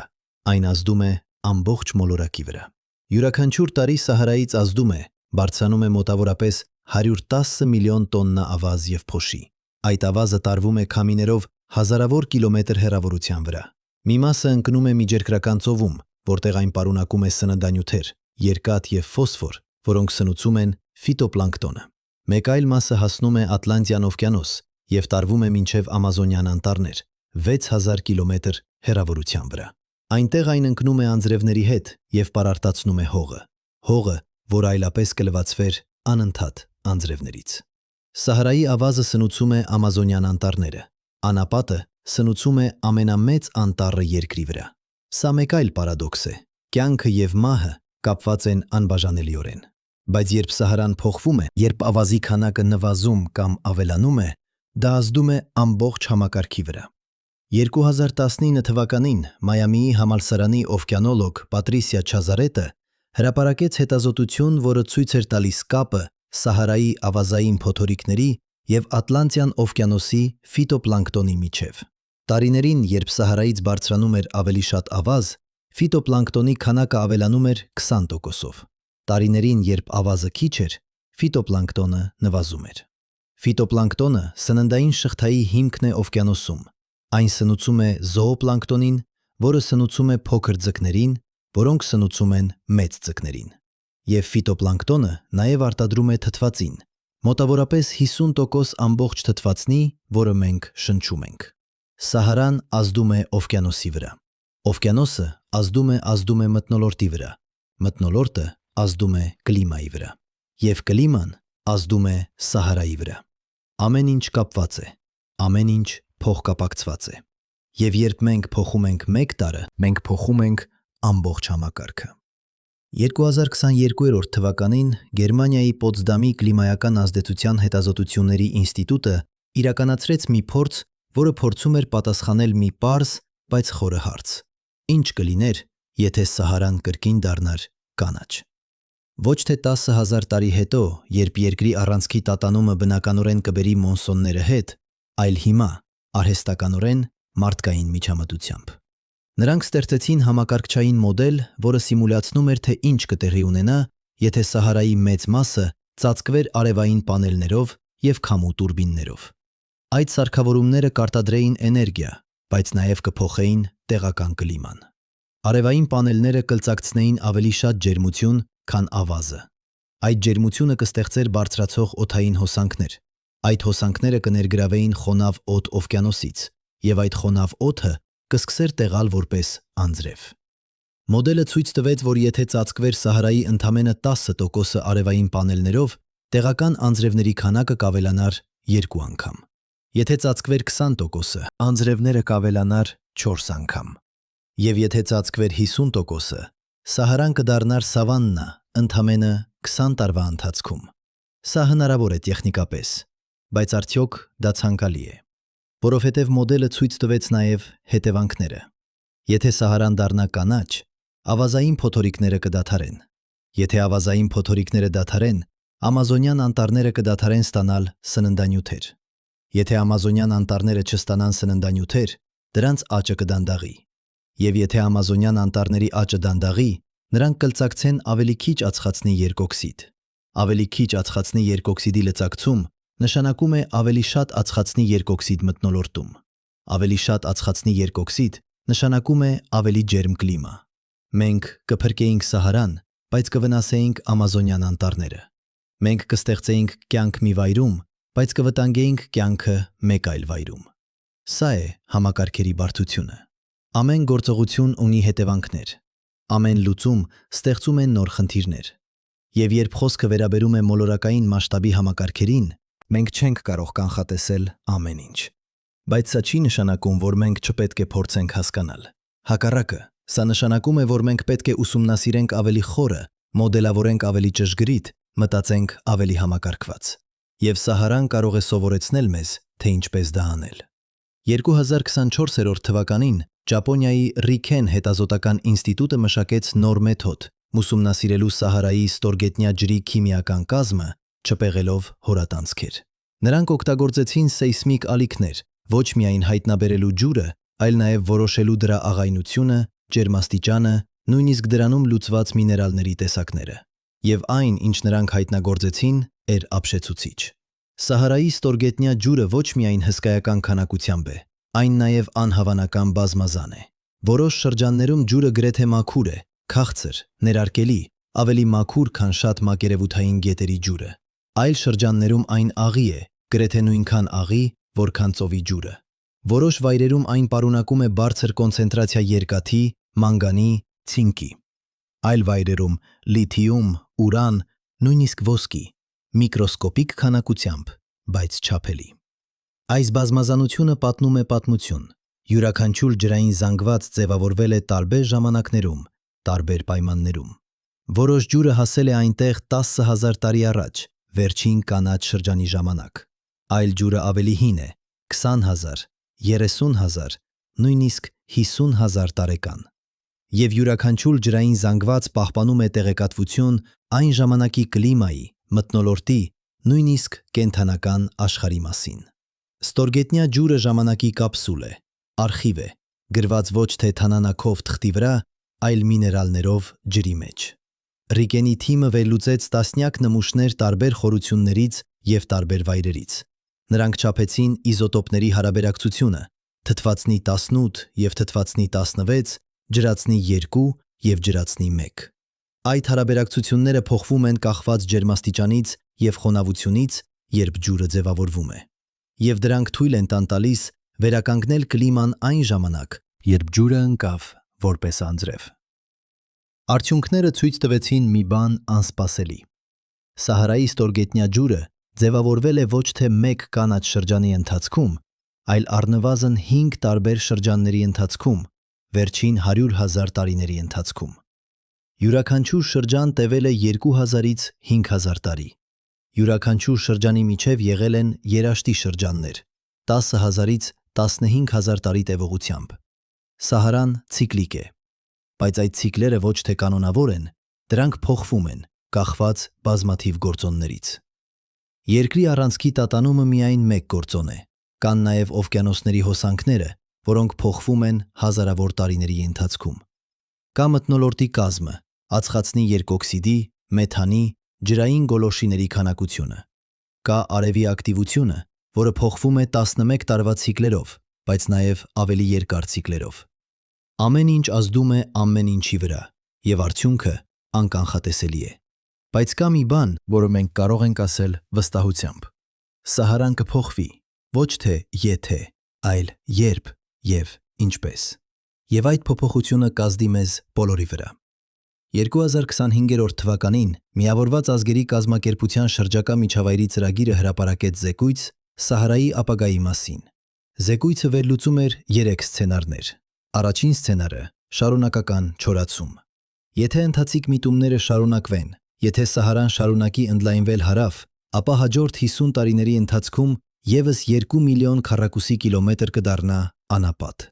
Սա տարածք է, որը հավասար է Մեքսիկայի չափին։ 200 միլիոն մարդ, որոնք այժմ ապրում են այդ տարածքում, կկորցնեն իրենց հողերը։ Նրանք կկորցնեն իրենց ջուրը, նրանք կկորցնեն իրենց ապրուստի միջոցները, եւ նրանք կստիպված լինեն տեղափոխվել։ 200 միլիոն կլիմայական փախստականներ։ Սա ամենամեծ միգրացիան մարդկության պատմության մեջ։ Երկրորդ սցենարը՝ կայուն վիճակ։ Եթե մենք կարողանանք կայունացնել կլիման, եթե մենք կարողանանք դանդաղեցնել գլոբալ տաքացում, ապա Սահարան կարող է մնալ մոտավորապես իր ընթացիկ չափերում։ Բայց սա պահանջում է արագ եւ համակարգված գործողություններ, ածխածնի արտանետումների կրճատում, անտառների վերականգնում, վերականգնվող էներգիայի զարգացում։ Եվ նույնիսկ այդ դեպքում, նույնիսկ եթե մենք անենք ամեն ինչ ճիշտ, Սահարան կշարունակի լինել խոցելի, փոքր փոփոխությունների նկատմամբ։ Երրորդ սցենարը՝ կանաչացում։ Եթե երկրի առանցքի տատանումը շարունակվի իր բնական ուղղությամբ, եթե մոնսոնները սկսեն տեղաշարժվել հյուսիս, ապա Սահարան կարող է սկսել կանաչանալ։ բայց սա տեղի կունենա դանդաղ, հարյուրավոր, հազարավոր տարիների ընթացքում։ Եվ մինչ այդ, մինչ բնական ցիկլը ավարտվի, մենք ապրելու ենք անցումային շրջանում, շրջան, որը կլինի անկայուն, անկանխատեսելի, վտանգավոր։ 3 սցենար, 3 ապագա, եւ մենք դեռ չգիտենք, թե որն է ավելի հավանական։ Բայց մենք գիտենք մի բան. մենք գիտենք, որ Սահարան ոչ թե պարզապես անապատ է, այն համակարգ է, համակարգ, որը կապված է ամբողջ մոլորակի հետ, համակարգ, որը ազդում է օվկիանոսների, մթնոլորտի, անտառների, նույնիսկ մարդկային քաղաքակրթությունների վրա։ Եվ երբ մենք փոխում ենք Սահարան, մենք փոխում ենք աշխարհը։ 2024 թվականի դեկտեմբերին Կալիֆոռնիայի Բերքլի համալսարանի կլիմայաբանների թիմը հրապարակեց հետազոտություն, որը համեմատում էր Սահարայի ավազային փոթորիկների հաճախականությունը վերջին 50 տարիների ընթացքում։ Նրանք վերլուծեցին արբանյակային տվյալներ, եղանակային կայանների գրառումներ, Նույնիսկ պատմական փաստաթղթեր։ եւ նրանք հայտնագործեցին հստակ միտում. Մինչև 2003 թվականը Սահարայի ավազային փոթորիկները տեղի էին ունենում միջինում 15 անգամ տարեկան, 2003-ից 2010 թվականները 20 անգամ տարեկան, 2010-ից 2020 թվականները 20 անգամ տարեկան, 25 անգամ տարեկան եւ 2020-ից 2025 թվականները 30 անգամ տարեկան։ Փոթորիկները դառնում են ավելի հաճախակի, բայց ոչ միայն ավելի հաճախակի, դրանք նաև դառնում են ավելի ուժեղ։ Միջին փոթորիկի տևողությունը ավելացել է 2 ժամից 3 ժամ։ Միջին քամու արագությունը ավելացել է 40 կմ/ժ մինչև 50 կմ/ժ։ Եվ միջին ավազի քանակությունը, որը բարձրանում է մթնոլորտ, ավելացել է 30%-ով։ Ինչու՞։ Ինչու են փոթորիկները դառնում ավելի ուժեղ։ Պատասխանը կայանում է ջերմաստիճանի տարբերության մեջ։ Ավազային փոթորիկները առաջանում են, Երբ կա մեծ տարբերություն ջերմաստիճանի միջև, տաք անապատի եւ ավելի զով շրջակա տարածքների միջև։ Այդ տարբերությունը ստեղծում է ճնշման տարբերություն։ Ճնշման տարբերությունը ստեղծում է քամի։ Եվ որքան մեծ է տարբերությունը, այնքան ուժեղ է քամին։ Վերջին 25 տարիների ընթացքում Սահարայի միջին ջերմաստիճանը բարձրացել է 2 աստիճանով Ցելսիուսով, բայց շրջակա տարածքների ջերմաստիճանը բարձրացել է միայն 1 աստիճանով։ Տարբերությունը ավելացել է, եւ փոթորիկները ուժեղացել են։ Սա ուղղակի հետևանք է գլոբալ տաքացման, բայց սա նաև ինքնուրույն ուժեղացող ցիկլ է։ Ավելի ուժեղ փոթորիկները հանում են ավելի շատ ավազ։ Ավելի շատ ավազ նշանակում է ավելի քիչ բուսականություն։ Ավելի քիչ բուսականություն նշանակում է ավելի քիչ ստվեր, ավելի քիչ խոնավություն, ավելի տաք մակերևույթ։ Ավելի տաք մակերևույթ նշանակում է ավելի մեծ ջերմաստիճանի տարբերություն, եւ ավելի մեծ տարբերություն նշանակում է ավելի ուժեղ փոթորիկներ։ Ցիկլը փակվում է, եւ յուրաքանչյուր պտույտ ուժեղացնում է հաջորդը։ Բայց կա նաև հակառակ ցիկլ, որը կարող է դանդաղեցնել կամ նույնիսկ շրջել այս գործընթացը։ 2023 թվականին Իսրայելի Վայցմանի ինստիտուտի բուսաբան Դանիել Ռոտենբերգը իրականացրեց մի փորձ, որը փոխեց մեր պատկերացումները անապատի բուսականության մասին։ Նա վերցրեց սերմեր 10 տարբեր տեսակի բույսերից, որոնք աճում են Սահարայի ծայրերում, Սահելի գոտում, եւ նա փորձեց աճեցնել դրանք լաբորատորիայում, պայմաններում, որոնք սիմուլյացնում էին Սահարայի կենտրոնը, շատ տաք, շատ չոր, գրեթե առանց ջրի։ 9 տեսակից 9 մեռան։ Բայց մեկ տեսակ, փոքրիկ խոտ, որը կոչվում է Ցենքրուս բիֆլորուս, ոչ միայն գոյատևեց, այլ նաև սկսեց բազմանալ։ Ռոտենբերգը ուսումնասիրեց այդ հմայտ խոտը մանրամասն,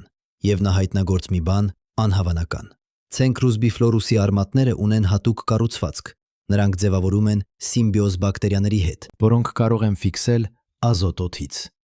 Այդ ազոտը պարարտացնում է հողը։ Պարարտ հողը թույլ է տալիս այլ բույսերի աճել։ Այլ բույսերը ստեղծում են ստվեր։ Ստվերը պահպանում է խոնավությունը։ Եվ խոնավությունը թույլ է տալիս ավելի շատ Ցենքրուս բիֆլորուսի աճել։ Մեկ այլ ինքնուրույն ուժեղացող ցիկլ, բայց այս անգամ դեպի կյանք, ոչ թե դեպի մահ։ Ռոտենբերգը հաշվարկեց, որ եթե Ցենքրուս բիֆլորուսը տնկվեր Սահարայի որոշ շրջաններում, որտեղ դեռ կա նվազագույն խոնավություն, այն կարող է սկսել տարածվել ինքնուրույն, դանդաղ, մի քանի մետր տարեկան, բայց անդադար։ Եվ 100 տարվա ընթացքում այն կարող է ծածկել հազարավոր քառակուսի կիլոմետր։ Սա ոչ թե ֆանտաստիկա է, սա իրական հնարավորություն է, հիմնված իրական գիտության վրա։ Բայց կա խնդիր։ Ցենքրուս բիֆլորուսը կարիք ունի նվազագույն ջրի սկսելու համար, եւ այդ ջուրը պետք է գա ինչ-որ տեղից։ Եվ հենց այստեղ է, որ ստորգետնյա ջուրը դառնում է կարևոր։ 2025 թվականի հունվարին Լիբիայի կառավարությունը հայտարարեց նոր նախագծի մասին՝ Սահարայի կանաչ սիրտ։ Նախագիծը նախատեսում էր հորատել 100 խորը ջրհորներ Սահարայի հարավային մասում, Չադի սահմանին։ Այդ ջրհորները կհասնեին ստորգետնյա ջրային ռեզերվուարներին եւ կբերեին ջուրը մակերևույթ։ Ջուրը կօգտագործվեր ոչ թե ոռոգման համար, ոչ թե գյուղատնտեսության համար, այլ պարզապես ստեղծելու փոքրիկ օազիսներ, յուրաքանչյուրը մի քանի հեկտար։ Եվ այդ օազիսներում կտնկվեր Սենքրուս բիֆլորուս եւ այլ դիմացկուն բույսեր։ Նպատակը ոչ թե վերածել ամբողջ Սահարան այգու էր, նպատակը սկսել էր գործընթացը ստեղծել կենտրոններ, որտեղից կանաչությունը կարող է տարածվել ինքնուրույն։ Նախագիծը հետաձգվեց քաղաքական անկայունության պատճառով, բայց գաղափարը մնաց։ Եվ այլ երկրներ՝ Մավրիտանիան, Մալին, Նիգերը սկսեցին մտածել նմանատիպ նախագծերի մասին, որովհետև նրանք հասկանում են, Սահարան ոչ թե անփոփոխ է, այն կարող է փոխվել։ Եվ եթե մենք խելացի ենք, եթե մենք հասկանում ենք համակարգերը, Եթե մենք աշխատում ենք բնության հետ, ոչ թե դեմ դրան, մենք կարող ենք ազդել այդ փոփոխության վրա, բայց ժամանակը սահմանափակ է։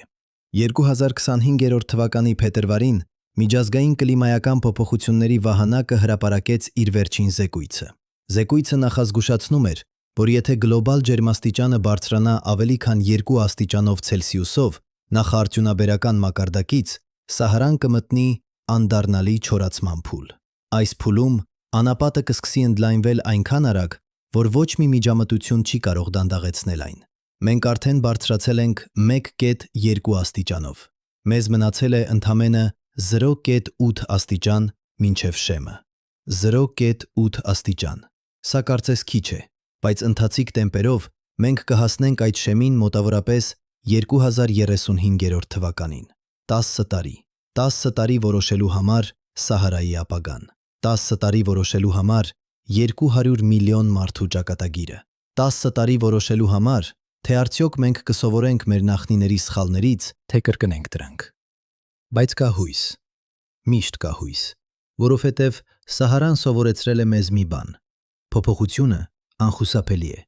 բայց ուղղությունը ոչ։ Համակարգերը կարող են շրջվել, ցիկլերը կարող են փոխվել, եւ մենք, փոքրիկ մարդիկ, մեր կարճ կյանքերով, մեր սահմանափակ ուժերով կարող ենք ազդել այդ հսկայական համակարգերի վրա, ոչ թե վերահսկելով դրանք։ Մենք երբեք չենք կարող վերահսկել բնությունը, բայց հասկանալով դրանք, աշխատելով դրանց հետ, գտնելով այն կետերը, որտեղ փոքր ջանքը կարող է ստեղծել մեծ փոփոխություն։ Սահարան ցույց է տալիս մեզ այդ կետերը՝ ստորգետնյա ջուրը, դիմացկուն բույսերը, կլիմայական ցիկլերը, յուրաքանչյուրը լծակ է, լծակ, որը մենք կարող ենք օգտագործել, բայց միայն եթե մենք գործենք հիմա, միայն եթե մենք հասկանանք, որ Սահարան ոչ թե հեռավոր անապատ է, որը ոչինչ չունի կապ մեզ հետ, այլ մեր մոլորակի կենսական մասը, մաս, որը ազդում է մեզ բոլորի վրա, անկախ նրանից, թե որտեղ ենք մենք ապրում։ Սահարան շնչում է, եւ երբ այն շնչում է, ամբողջ մոլորակը զգում է այն։ Ավազը, որը բարձրանում է Սահարայից, ընկնում է Ամազոնյան անտառներում։ Ջուրը, որը շարժվում է Սահարայի տակ, կապված է օվկիանոսների հոսանքների հետ։ Կլիման, որը փոխվում է Սահարայում, ազդում է եղանակի վրա Եվրոպայում, Ասիայում, նույնիսկ Ամերիկայում։ Մենք բոլորս կապված ենք, եւ Սահարան չհիշեցնում է մեզ այդ մասին։ Հիշեցնում է, որ մեր գործողությունները ունեն հետևանքներ, որ մեր ընտրությունները ազդում են ոչ միայն մեզ վրա, այլ նաև մարդկանց վրա, որոնք ապրում են հազարավոր կիլոմետր հեռու, որ մեր քաղաքակրթությունը, որքան էլ հզոր թվա, կախված է նուրբ հավասարակշռությունից, հավասարակշռություն, որը մենք կարող ենք խախտել, եթե չենք զգույշ։ Բայց նաև հիշեցնում է, որ բնությունը ճկուն է,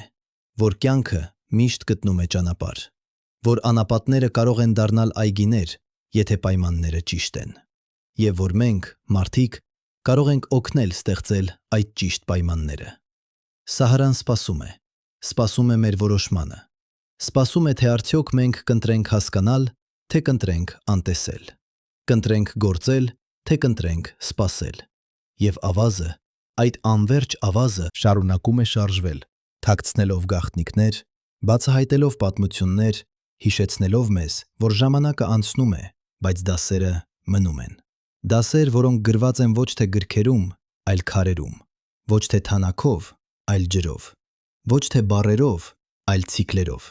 Ցիկլեր, որոնք կրկնվում են անverջ, սովորեցնելով նույն ճշմարտությունը նորից եւ նորից, որ ամեն ինչ փոխվում է, որ ոչինչ չի մնում անփոփոխ, բայց որ փոփոխության մեջ կա նաեւ հնարավորություն սովորելու, աճելու, հարմարվելու։ Եվ եթե մենք իմաստուն ենք, եթե մենք ուշադիր ենք, եթե մենք համբերատար ենք, մենք կարող ենք օգտագործել այդ հնարավորությունը։ Կարող ենք սովորել Սահարայից, կարող ենք հասկանալ դրա ցիկլերը, կարող ենք աշխատել դրա համակարգերի հետ, եւ գուցե, ճիշտ գուցե, մենք կարող ենք օգնել ստեղծել ապագա, որտեղ Սահարան կրկին կանաչանա։ Ոչ թե 10,000 տարի հետո, երբ երկրի առանցքը ավարտի իր ցիկլը, այլ մեր կյանքի ընթացքում, մեր երեխի ընթացքում, եղաների կյանքի ընթացքում։ Սա հնարավոր է։ Գիտությունը ցույց է տալիս, որ դա հնարավոր է։ Պատմությունը ցույց է տալիս, որ դա տեղի է ունեցել նախկինում։ Միակ հարցը, արդյոք մենք ունենք կամք դա անելու։ Արդյոք մենք ունենք տեսլական, տեսնելու այն, ինչ կարող է լինել։ Արդյոք մենք ունենք համբերություն, աշխատելու համակարգերի հետ, որոնք շարժվում են դանդաղ, բայց անխափան։ Սահարան կպատասխանի այդ հարցերին, ոչ թե բառերով, այլ գործողություններով, ոչ թե անմիջապես, այլ ժամանակի ընթացքում։ Եվ մենք, որոնք ապրում ենք այս եզակի պահին, երբ անցյալը եւ ապագան հանդիպում են ավազում, ունենք արտոնություն դիտելու այդ պատասխանը։ Ունենք արտոնություն մասնակցելու այդ պատասխանին։ Ունենք արտոնություն ազդելու այդ պատասխանի վրա։ Եվ եթե մենք ընտրենք իմաստուն, եթե մենք ընտրենք համարձակ, եթե մենք ընտրենք միասին, ապա գուցե, ճիշտ գուցե, Սահարան կսովորեցնի մեզ իր վերջին եւ ամենակարևոր դասը, որ հույսը ոչ թե պարզապես զգացում է, հույսը գործողություն է, հույսը ընտրություն է, հույսը աշխատանք է։ Աշխատանք, որը մենք անում ենք ամեն օր, ամեն ժամ, ամեն պահ։ Աշխատանք հասկանալու համար, աշխատանք պահպանելու համար, աշխատանք վերականգնելու համար։ Եվ Սահարան, այս հսկայական ուսուցիչը, այս անverջ արխիվը, այս կենդանի լաբորատորիան կշարունակի սովորեցնել մեզ։ Կշարունակի նակի ցույց տալ մեզ, թե ինչ հնարավոր է, կշարունակի հիշեցնել մեզ, թե ովքեր ենք մենք իսկապես։ Ոչ թե տերերը բնության, այլ մասը դրա, մասը համակարգի, որը ավելի մեծ է, քան մենք կարող ենք պատկերացնել։ Համակարգի, որը գոյություն ունեցել է միլիարդավոր տարիներ մինչ մեզ, եւ որը կշարունակի գոյություն ունենալ միլիարդավոր տարիներ մեր հետո։ Բայց այս պահին, այս կարճ, թանկարժեք պահին մենք ունենք ընտրություն։ Ընտրություն սովորելու կամ անտեսելու, ընտրություն գործելու կամ սպասելու, ընտրություն հույսի կամ վախի։ Եվ Սահարան դանդաղ, անձայն, անverջ սպասում է մեր ընտրությանը։ Սպասում է տեսնելու, թե ինչ կլինենք մենք, սպասում է տեսնելու, թե արդյոք մենք արժանի ենք այն դասերին, որոնք այն սովորեցրել է մեզ։ Եվ ավազը շարունում է շարժվել։ Լսեք, ես կատարյալ հասկանում եմ, թե ինչի մասին եք մտածում հենց հիմա։ Ես մեկ պատմություն Ատլանտիդայի մասին, ես մեկ տեսություն կորած քաղաքակրթությունների մասին, ես մեկ փորձ տեսնելու խորհուրդներ այնտեղ, որտեղ կա միայն ավազ եւ քամի։ Ես լսել եմ այդ կասկածը հարյուրավոր անգամ, գիտական կոնֆերանսներում, հանդիպումներում, նույնիսկ իմ սեփական լաբորատորիայում։ Եվ գիտեք ինչ, այդ կասկածը առողջ է, այն անհրաժեշտ է, որովհետև գիտությունը առաջ է շարժվում ոչ թե կույր հավատով, այլ կասկածով, կասկած, որը պահանջում է ապացույցներ։ Այնպես որ եկեք խոսենք ապացույցների մասին, ոչ թե տեսությունների, ոչ թե ենթադրությունների, այլ կոշտ, չափելի, կրկնվող ապացույցների մասին։ 2024 թվականի սեպտեմբերին Ֆրանսիայի ազգային գիտական հետազոտությունների կենտրոնը հրապարակեց ամենամանրամասն երկրաֆիզիկական քարտեզը Սահարայի երբևէ ստեղծված։ Նախագիծը տևել էր 12 տարի։ Նրանք օգտագործել էին 7 տարբեր տեխնոլոգիա միաժամանակ՝ սեյսմիկ տոմոգրաֆիա, մագնիսական ռեզոնանս, գրավիմետրիկ սկանավորում, գետնորշային ռադար, լիդար, ինֆրակարմիր սպեկտրոսկոպիա և նոր մեթոդ, որը կոչվում է մուոնային տոմոգրաֆիա, օգտագործելով կոսմիկ ճառագայթները տեսնելու երկրի խորքում։ Արդյունքը եղավ 3 չափումների քարտեզ, ցույց տալով ամեն ինչ՝ մակերևույթից մինչև 2 կիլոմետր խորություն, յուրաքանչյուր քարի շերտ, յուրաքանչյուր ջրային գրպան, յուրաքանչյուր կառույց, որը տարբերվում է շրջակա երկրաբանությունից։ Եվ այն, ինչ նրանք տեսան, գերազանցեց նույնիսկ ամենաարհամար կանխատեսումները։ Սահարայի տակ գտնվում է ոչ թե մի քանի մեկուսացված քաղաք, գտնվում է ամբողջ ցանց։ Ցանց, որը ձգվում է 5000 կիլոմետր արևելքից արևմուտք և 2500 կիլոմետր հյուսիսից հարավ։ 132 մեծ կառույց, որոնցից յուրաքանչյուրը ավելի քան 1 քառակուսի կիլոմետր մակերես ունի, 467 միջին չափի կառույց և ավելի քան 2000 փոքր կառույց։ Բոլորը կապված են այնպիսի բանով, որը կարող է լինել միայն ճանապարհների ցանց, ուղիղ գծեր, որոնք կապում են մեկ կառույցը մյուսի հետ, անցնելով հարյուրավոր կիլոմետրներ անապատով։ Բայց ամենաապշեցուցիչը ոչ թե քանակն էր, ամենաապշեցուցիչը դասավորությունն էր։ 2025 թվականի հունվարին Օքսֆորդի համալսարանի մաթեմատիկոս Ռեբեկա Չենը վերցրեց այդ քարտեզի տվյալները և կիրառեց ալգորիթմ, որը սովորաբար օգտագործվում է վերլուծելու ժամանակակից քաղաքների կառուցվածքը։ Ալգորիթմը փնտրում է օրինաչափություններ, թե ինչպես են կառույցները դասավորված, ինչպես են ճանապարհները կապում դրանք, ինչպես է ամբողջ համակարգը կազմակերպված։ Չենի ալգորիթմը հայտնագործեց մի բան անհավանական։ Սահարայի տակ թաքնված կառույցները դասավորված են ոչ թե պատահականորեն, դրանք հետևում են մաթեմատիկական օրինաչափության, օրինաչափություն, որը կոչվում է կենտրոնական վայրերի տեսություն։ Սա տեսություն է, որը նկարագրում է, թե ինչպես են քաղաքները բնականորեն դասավորվում տարածքում, մեծ կենտրոններ, որոնք շրջապատված են փոքր բնակավայրերով, որոնք իրենց հերթին շրջապատված են ավելի փոքր գյուղերով։ Այս օրինաչափությունը հայտնաբերվել է յուրաքանչյուր զարգացած քաղաքակրթության մեջ, Միջագետքից մինչև Հին Չինաստան, Հռոմից մինչև Մայա։ Բայց Սահարայի կառույցները ցույց են տալիս այդ օրինաչափությունը ավելի կատարյալ ձևով, քան ցանկացած այլ հայտնի քաղաքակրթություն։ Կարծես ով որ պլանավորել է այդ ցանցը, ունեցել է խորը հասկացողություն մաթեմատիկայի և տարածական կազմակերպման մասին։ Չենը հաշվարկեց, որ այդպիսի ցանցի կառուցումը պահանջում է ոչ միայն զարգացած ճարտարապետություն, այն պահանջում է նաև զարգացած վարչարարություն, ուն, հաղորդակցություն, տնտեսություն։ Պահանջում է գրություն, գրանցելու տվյալները։ Պահանջում է մաթեմատիկա, պլանավորելու կառույցները։ Պահանջում է աստղագիտություն, ուն նավարկելու երկար հեռավորությունների վրա։ Պահանջում է քաղաքակրթություն, ոչ թե պարզ ցեղային հասարակություն, այլ բաբարդ, կազմակերպված, զարգացած քաղաքակրթություն։ Բայց եթե այդպիսի քաղաքակրթություն գոյություն ունեցավ Սահարայում, ապա ինչու մենք չունենք գրավոր ապացույցներ։ Ինչու չունենք արվեստ, գրականություն, պատմություն։ Պատասխանը պարզ է, բայց ցավալի։ Ավազը ոչնչացնում է ամեն ինչ։ 2023 թվականին Կեմբրիջի համալսարանի նյութագետ Ջոնաթան Փրայսը իրականացրեց մի շարք փորձեր ուսումնասիրելու, թե ինչպես են տարբեր նյութերը դիմանում Սահարայի պայմաններին։ Նա վերցրեց նմուշներ տարբեր նյութերից՝ փայտ, կաշի, պապիրուս, կտավ, կավ, մետաղ, քար, և նա դրեց դրանք Սահարայի անապատում, բաց օդում, պաշտպանված միայն ավազից։ Փայտը քայքայվեց ամբողջությամբ 3 տարվա ընթացքում, կաշին 5 տարվա ընթացքում, պապիրուսը 8 տարվա ընթացքում, յոթքում 7 տարվա ընթացքում, կտավը 10 տարվա ընթացքում։ Կավե տախտակները, նույնիսկ այրված կավը, սկսեցին փշրվել 20 տարվա ընթացքում։ Մետաղը, պղինձը, բրոնզը, նույնիսկ երկաթը ժանգոտվեց և քայքայվեց 30 տարվա ընթացքում։ Միայն քարը դիմացավ։ Բայց նույնիսկ քարը, մարմարը, գրանիտը, ավազաքարը սկսեց քայքայվել 100 տարվա ընթացքում։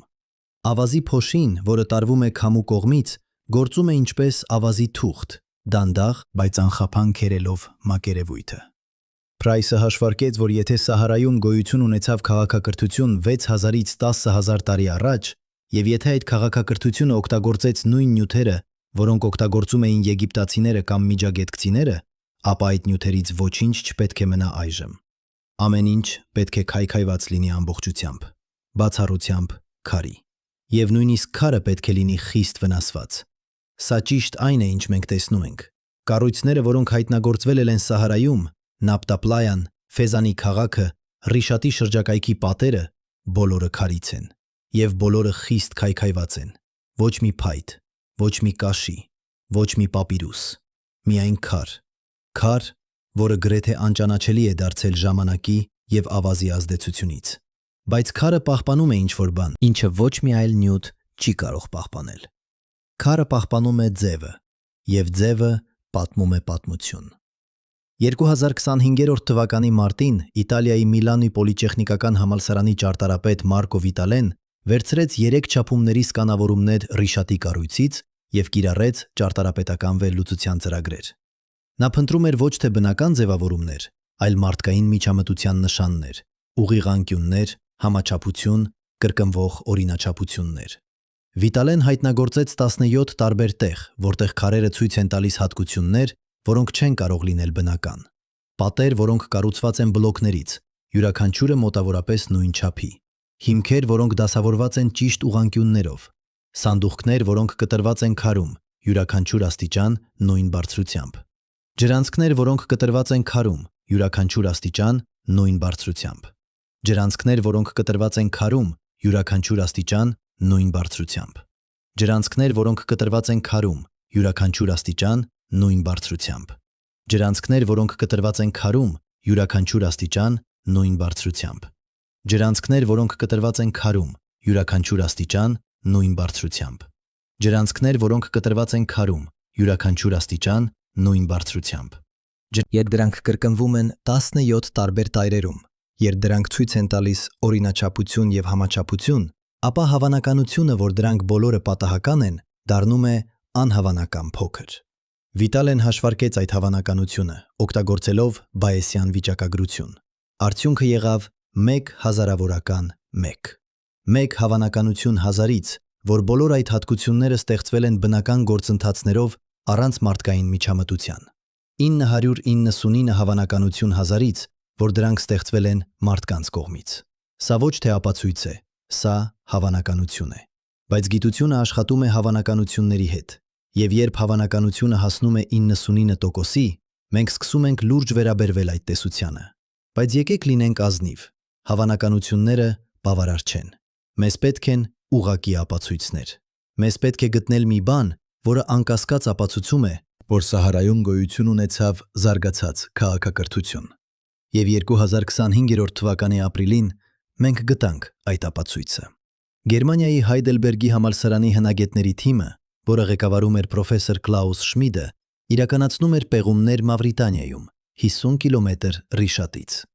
Նրանք հետևում էին արբանյակային տվյալներին, որոնք ցույց էին տալիս անոմալիա, ուղղանկյուն, կառույց, ավազի տակ։ Երբ նրանք սկսեցին պեղումներ, նրանք գտան քարե հիմք 10 մետր երկարությամբ և 6 մետր լայնությամբ։ Բայց ամենակարևորը ոչ թե հիմքն էր։ Ամենակարևորը այն էր, ինչ գտնվում էր հիմքի տակ։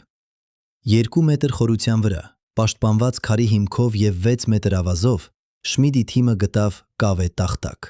30 սանտիմետր երկարությամբ և 20 սանտիմետր լայնությամբ։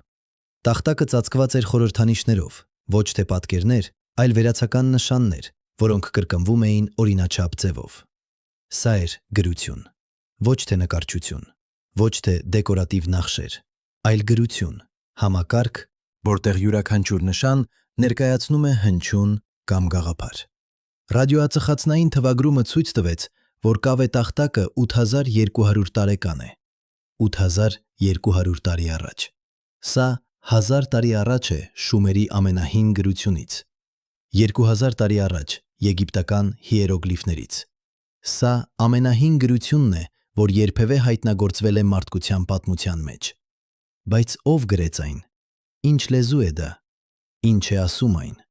Շմիդտի թիմը անմիջապես սկսեց վերլուծել խորհրդանիշները։ Նրանք համեմատեցին դրանք բոլոր հայտնի հին գրությունների հետ՝ շումերական, եգիպտական, ինդուսյան, չինական։ Ոչ մի համընկնում։ Սա էր ամբողջությամբ նոր, անհայտ գրային համակարգ։ Բայց նրանք նկատեցին մի բան հետաքրքիր։ Որոշ խորհրդանիշներ կրկնվում էին ավելի հաճախ, քան մյուսները։ Որոշ խորհրդանիշներ միշտ հայտնվում էին միասին։ Որոշ խորհրդանիշներ միշտ հայտնվում էին տողերի սկզբում կամ վերջում։ Սա օրինաչափություն էր։ Եվ օրինաչափությունը նշանակում է կառուցվածք։ Կառուցվածքը նշանակում է լեզու։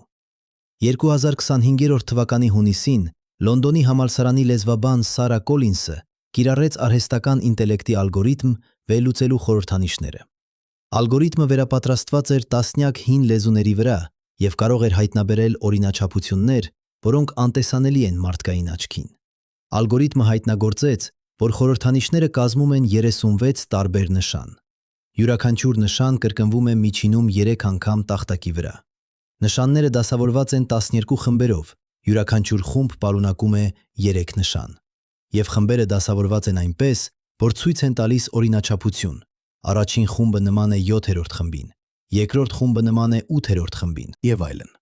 Սա մաթեմատիկական կառուցվածք է։ Սա ոչ թե պարզապես գրություն է, սա կոդավորված տեղեկատվություն է։ Բայց ինչ տեղեկատվություն։ Կոլինսը նկատեց, որ 12 խմբերը կարող են ներկայացնել 12 ցիկլ, 12 ամիս, 12 լուսնային փուլ, 12 աստղային դիրք։ Եվ 36 նշանները կարող են ներկայացնել 36 տասնօրյա տարեկան օրացույց, որը բաժանված է 12 ամսի։ Կավե տախտակը կարող է լինել օրացույց, բայց ոչ թե պարզ օրացույց, այլ աստղագիտական օրացույց։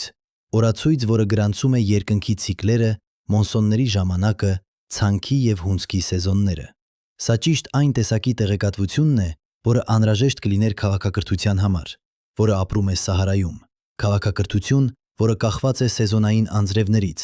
որը պետք է իմանա, թե երբ տնկել, երբ հունձել, երբ տեղափոխվել դեպի ջրի աղբյուրները։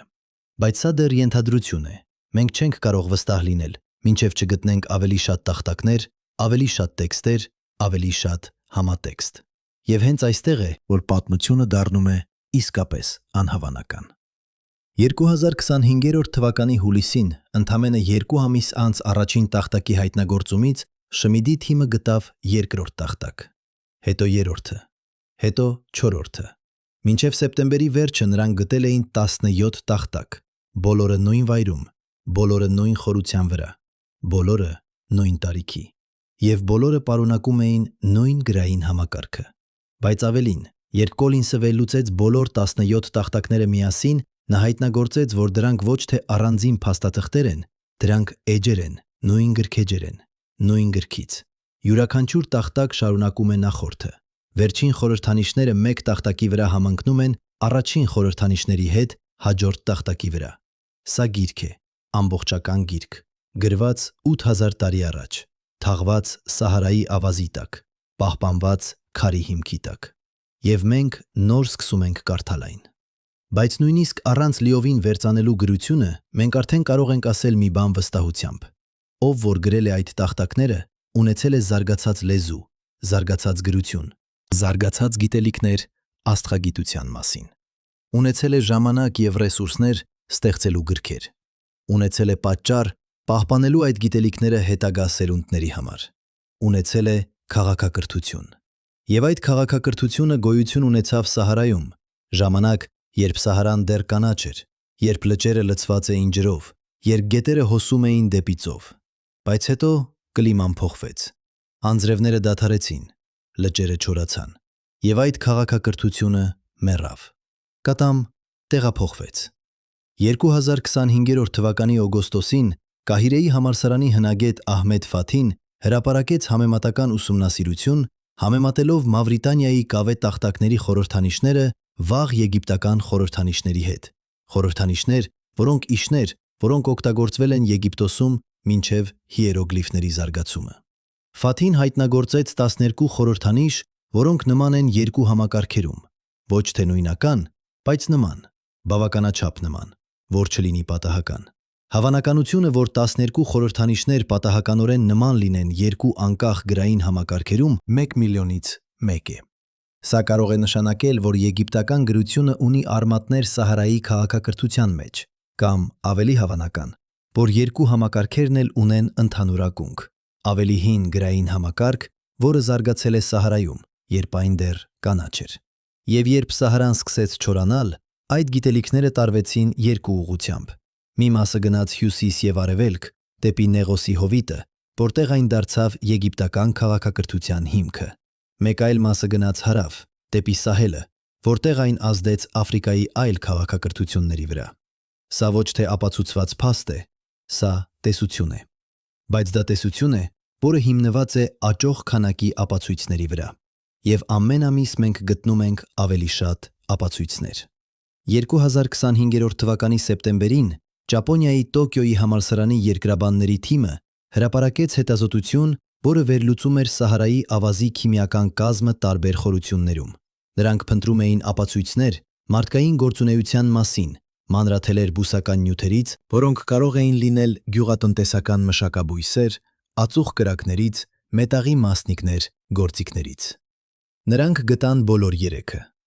6 մետրից 8 մետր խորության վրա, շերտում, որը ձևավորվել է 7000-ից 9000 տարի առաջ, նրանք գտան բարձր կոնցենտրացիա ածխածնի, որը բնորոշ է մարդկային գործունեությանը։ Գտան ցորենի եւ գարու հատիկների մանրաթելեր, մշակաբույսեր, որոնք չեն աճում վայրի վիճակում Աֆրիկայում։ Գտան պղնձի եւ անագի մասնիկներ, մետաղներ, որոնք օգտագործում էին գործիքների եւ զենքի համար։ Բոլոր այդ ապացույցները ցույց են տալիս, որ 7000-ից 9000 տարի առաջ Սահարայում ապրում էին մարդիկ, որոնք զբաղվում էին գյուղատնտեսությամբ, օգտագործում էին մետաղական գործիքներ, ունեին կայուն բնակավայրեր, ունեին քաղաքակրթություն։ Բայց ամենաապշեցուցիչը այն է, թե որքան մեծ էր այդ քաղաքակրթությունը։ Տոկիոյի թիմը վերցրեց նմուշներ 100 տարբեր վայրերից, տարածված ամբողջ Սահարայում, եւ նրանք գտան նույն ապացույցները գրեթե յուրաքանչյուր վայրում։ Սա նշանակում է, որ մարդկային գործունեությունը ծածկում էր ոչ թե մի փոքր տարածք, այլ ամբողջ Սահարան։ 9 միլիոն քառակուսի կիլոմետր։ Սա տարածք է, որը հավասար է Չինաստանին կամ Միացյալ Նահանգներին։ Քաղաքակրթություն, որը ծածկում էր ամբողջ մայրցամաքը, եւ մենք երբեք չգիտեինք դրա մասին,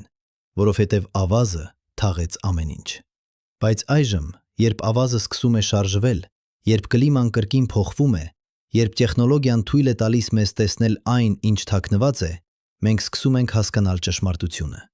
Ճշմարտությունը, որ մարդկության պատմությունը շատ ավելի հին է, քան մենք կարծում էինք, որ քաղաքակրթությունները բարձրացել եւ ընկել են անթիվ անգամներ, որ մենք ոչ թե առաջին ենք, ովքեր փորձում են հասկանալ աշխարհը, վերահսկել բնությունը, ստեղծել մի բան մշտական, մենք պարզապես վերջինն ենք երկար շղթայում։ Եվ եթե մենք չսովորենք մեր նախնիների սխալներից, մենք կրկնելու ենք դրանք։ Սահարայի քաղաքակրթությունը մեռավ, որովհետև կլիման փոխվեց։ Բայց կլիման փոխվեց, որովհետև երկրի առանցքը տատանվեց։ Սա էր բնական գործընթաց, որը նրանք չէին կարող վերահսկել։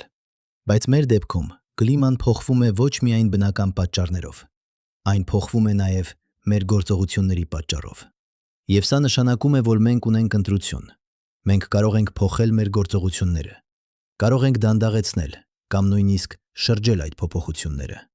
Բայց միայն եթե մենք գործենք հիմա, միայն եթե մենք ամենք հասկանանք, որ ժամանակը սահմանափակ է։ 2025 թվականի հոկտեմբերին Միավորված ազգերի կազմակերպության կլիմայական գագաթնաժողովում ներկայացվեց նոր զեկույց՝ Սահարայի դասերը։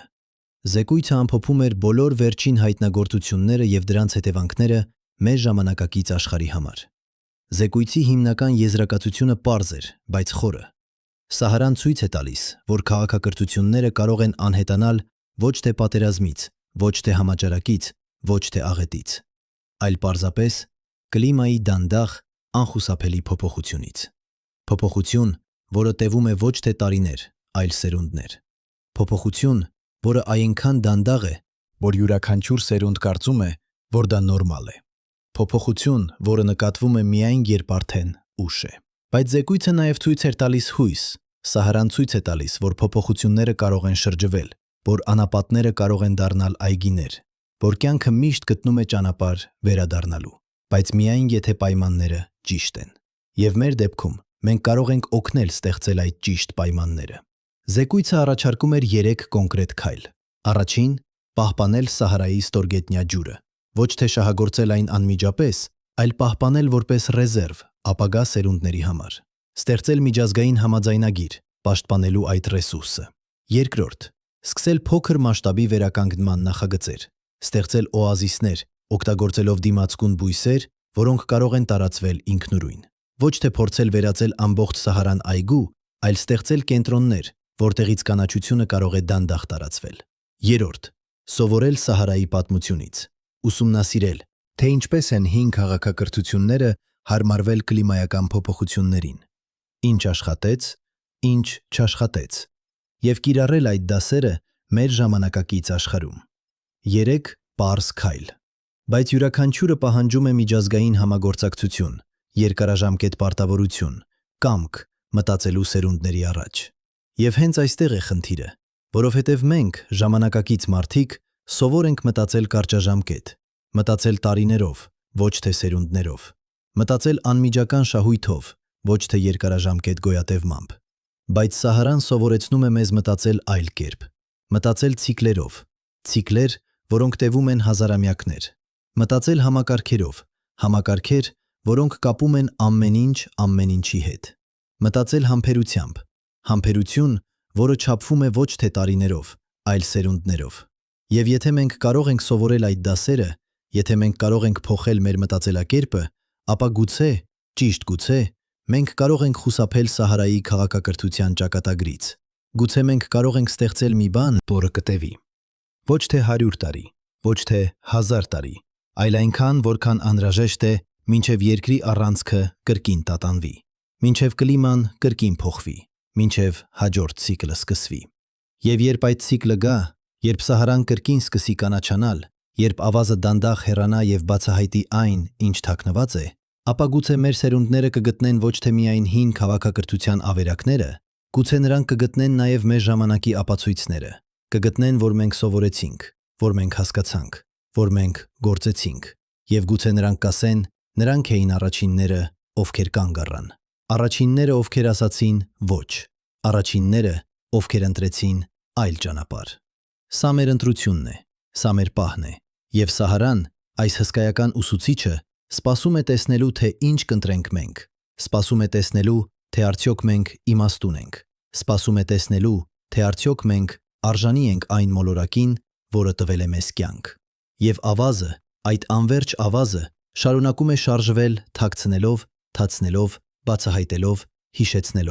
հիշեցնելով, որ ժամանակը անցնում է, հիշեցնելով, որ ոչինչ չի մնում անփոփոխ,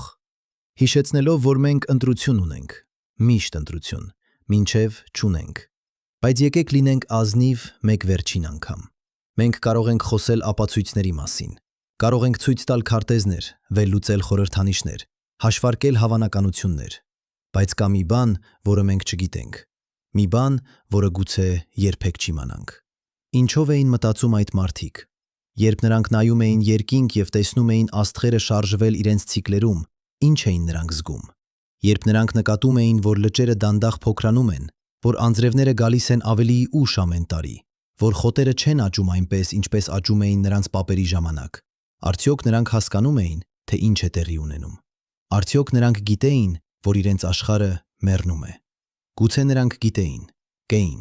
Գուցե հենց դրա համար էլ նրանք գրեցին այդ կավե տախտակները, ոչ թե իրենց սերնդի համար, այլ մեզ համար։ Հաղորդագրություն ապագային։ Հաղորդագրություն, որը ասում է. մենք այստեղ էինք, մենք ապրեցինք, մենք սիրեցինք այս երկիրը, եւ մենք տեսանք, թե ինչպես այն անհետացավ։ Բայց գուցե նրանք նաեւ ուզում էին ասել մեկ այլ բան։ Գուցե նրանք ուզում էին նախազգուշացնել մեզ,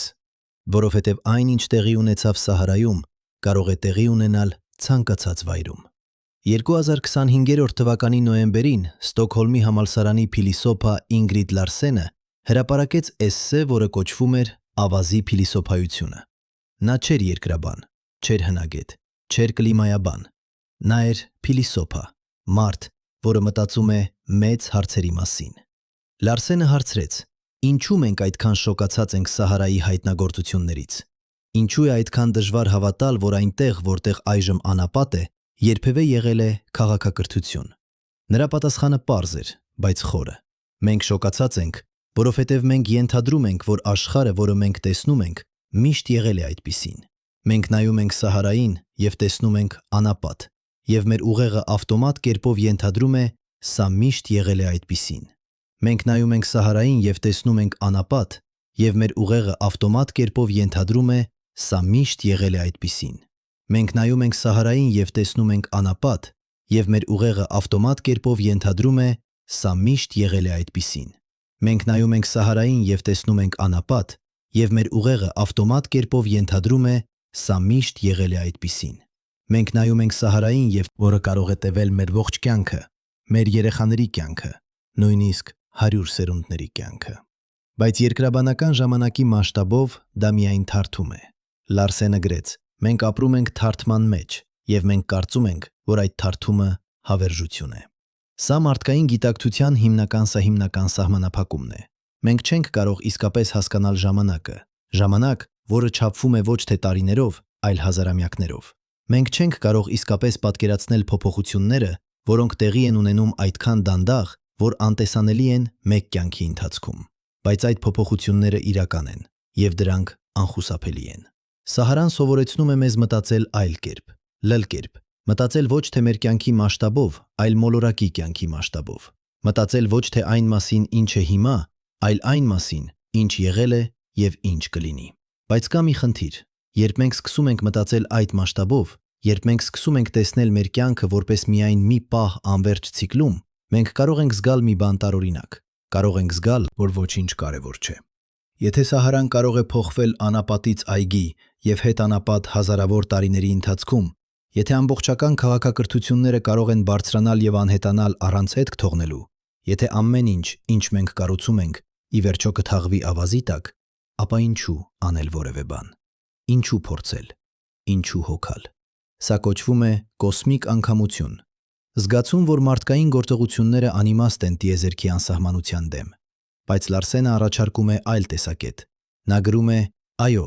ամեն ինչ կփոխվի։ Այո, ամեն ինչ կանհետանա։ Բայց դա չի նշանակում, որ ոչինչ կարևոր չէ։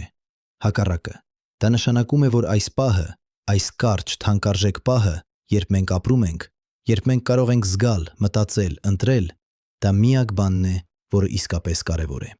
Սահարայի քաղաքակրթությունը մեռավ, բայց մինչ այն ապրում էր, այն իրական էր։ Մարդիկ, որոնք կառուցեցին այդ քաղաքները, որոնք գրեցին այդ տախտակները, որոնք նայեցին երկինք և փորձեցին հասկանալ իրենց տեղը տիեզերքում, նրանք իրական էին։ Նրանց ուրախությունները, նրանց վախերը, նրանց խույսերը, բոլորը իրական էին։ Եվ այդ իրականությունը չի անհետանում, նույնիսկ երբ ավազը ծածկում է ամեն ինչ, որովհետև այդ իրականությունը մաս է դարձել մեծ պատմության, պատմություն, որը շարունակվում է մեր միջոցով։ Մենք կրում ենք նրանց ժառանգությունը, ոչ թե նրանց գեները, ոչ թե նրանց լեզուն, բայց նրանց փորձը։ Փորձ ապրելու մոլորակի վրա, որը անդադար փոխվում է։ Փորձ հարմարվելու, գոյատևելու, ստեղծելու իմաստ անիմաստության դեմ։ Եվ գուցե դա է ամենակարևոր դասը, որը Սահարան կարող է սովորեցնել մեզ։ Բայց կա մեկ այլ բան, որը մենք չգիտենք։ Մի բան, որը գուցե ավելի կարևոր է, քան բոլոր ապացույցները, բոլոր տվյալները, բոլոր տեսությունները միասին։ Մենք չգիտենք, թե ինչ է գալիս հաջորդը։ 2025 թվականի դեկտեմբերին Կոպենհագենի Նիլս Բորի ինստիտուտի ֆիզիկոս Թոմաս Մյուլլերը հրապարակեց հոդված, որը կոչվում էր «Կլիմայական անորոշությունը»։ Մյուլլերը ուսումնասիրում էր ոչ թե Սահարան, այլ ավելի հիմնարար բան՝ քաոսի տեսությունը կլիմայական համակարգերում։ Նրա եզրակացությունը պարզ էր, բայց անհանգստացնող։ Կլիմայական համակարգերը քաոտիկ են։ Սա չի նշանակում, որ դրանք պատահական են։ Սա նշանակում է, որ փոքր փոփոխություններ սկզբնական պայմաններում կարող են հանգեցնել հսկայական տարբերությունների վերջնական արդյունքներում։ Սա հայտնի է որպես թիթեռի էֆեկտ։ Թիթեռը, որը թափահարում է իր թևերը Բրազիլիայում, կարող է հանգեցնել փոթորիկի Տեխասում։ Ոչ թե անմիջապես, ոչ թե կանխատեսելի կերպով, բայց կապը կա։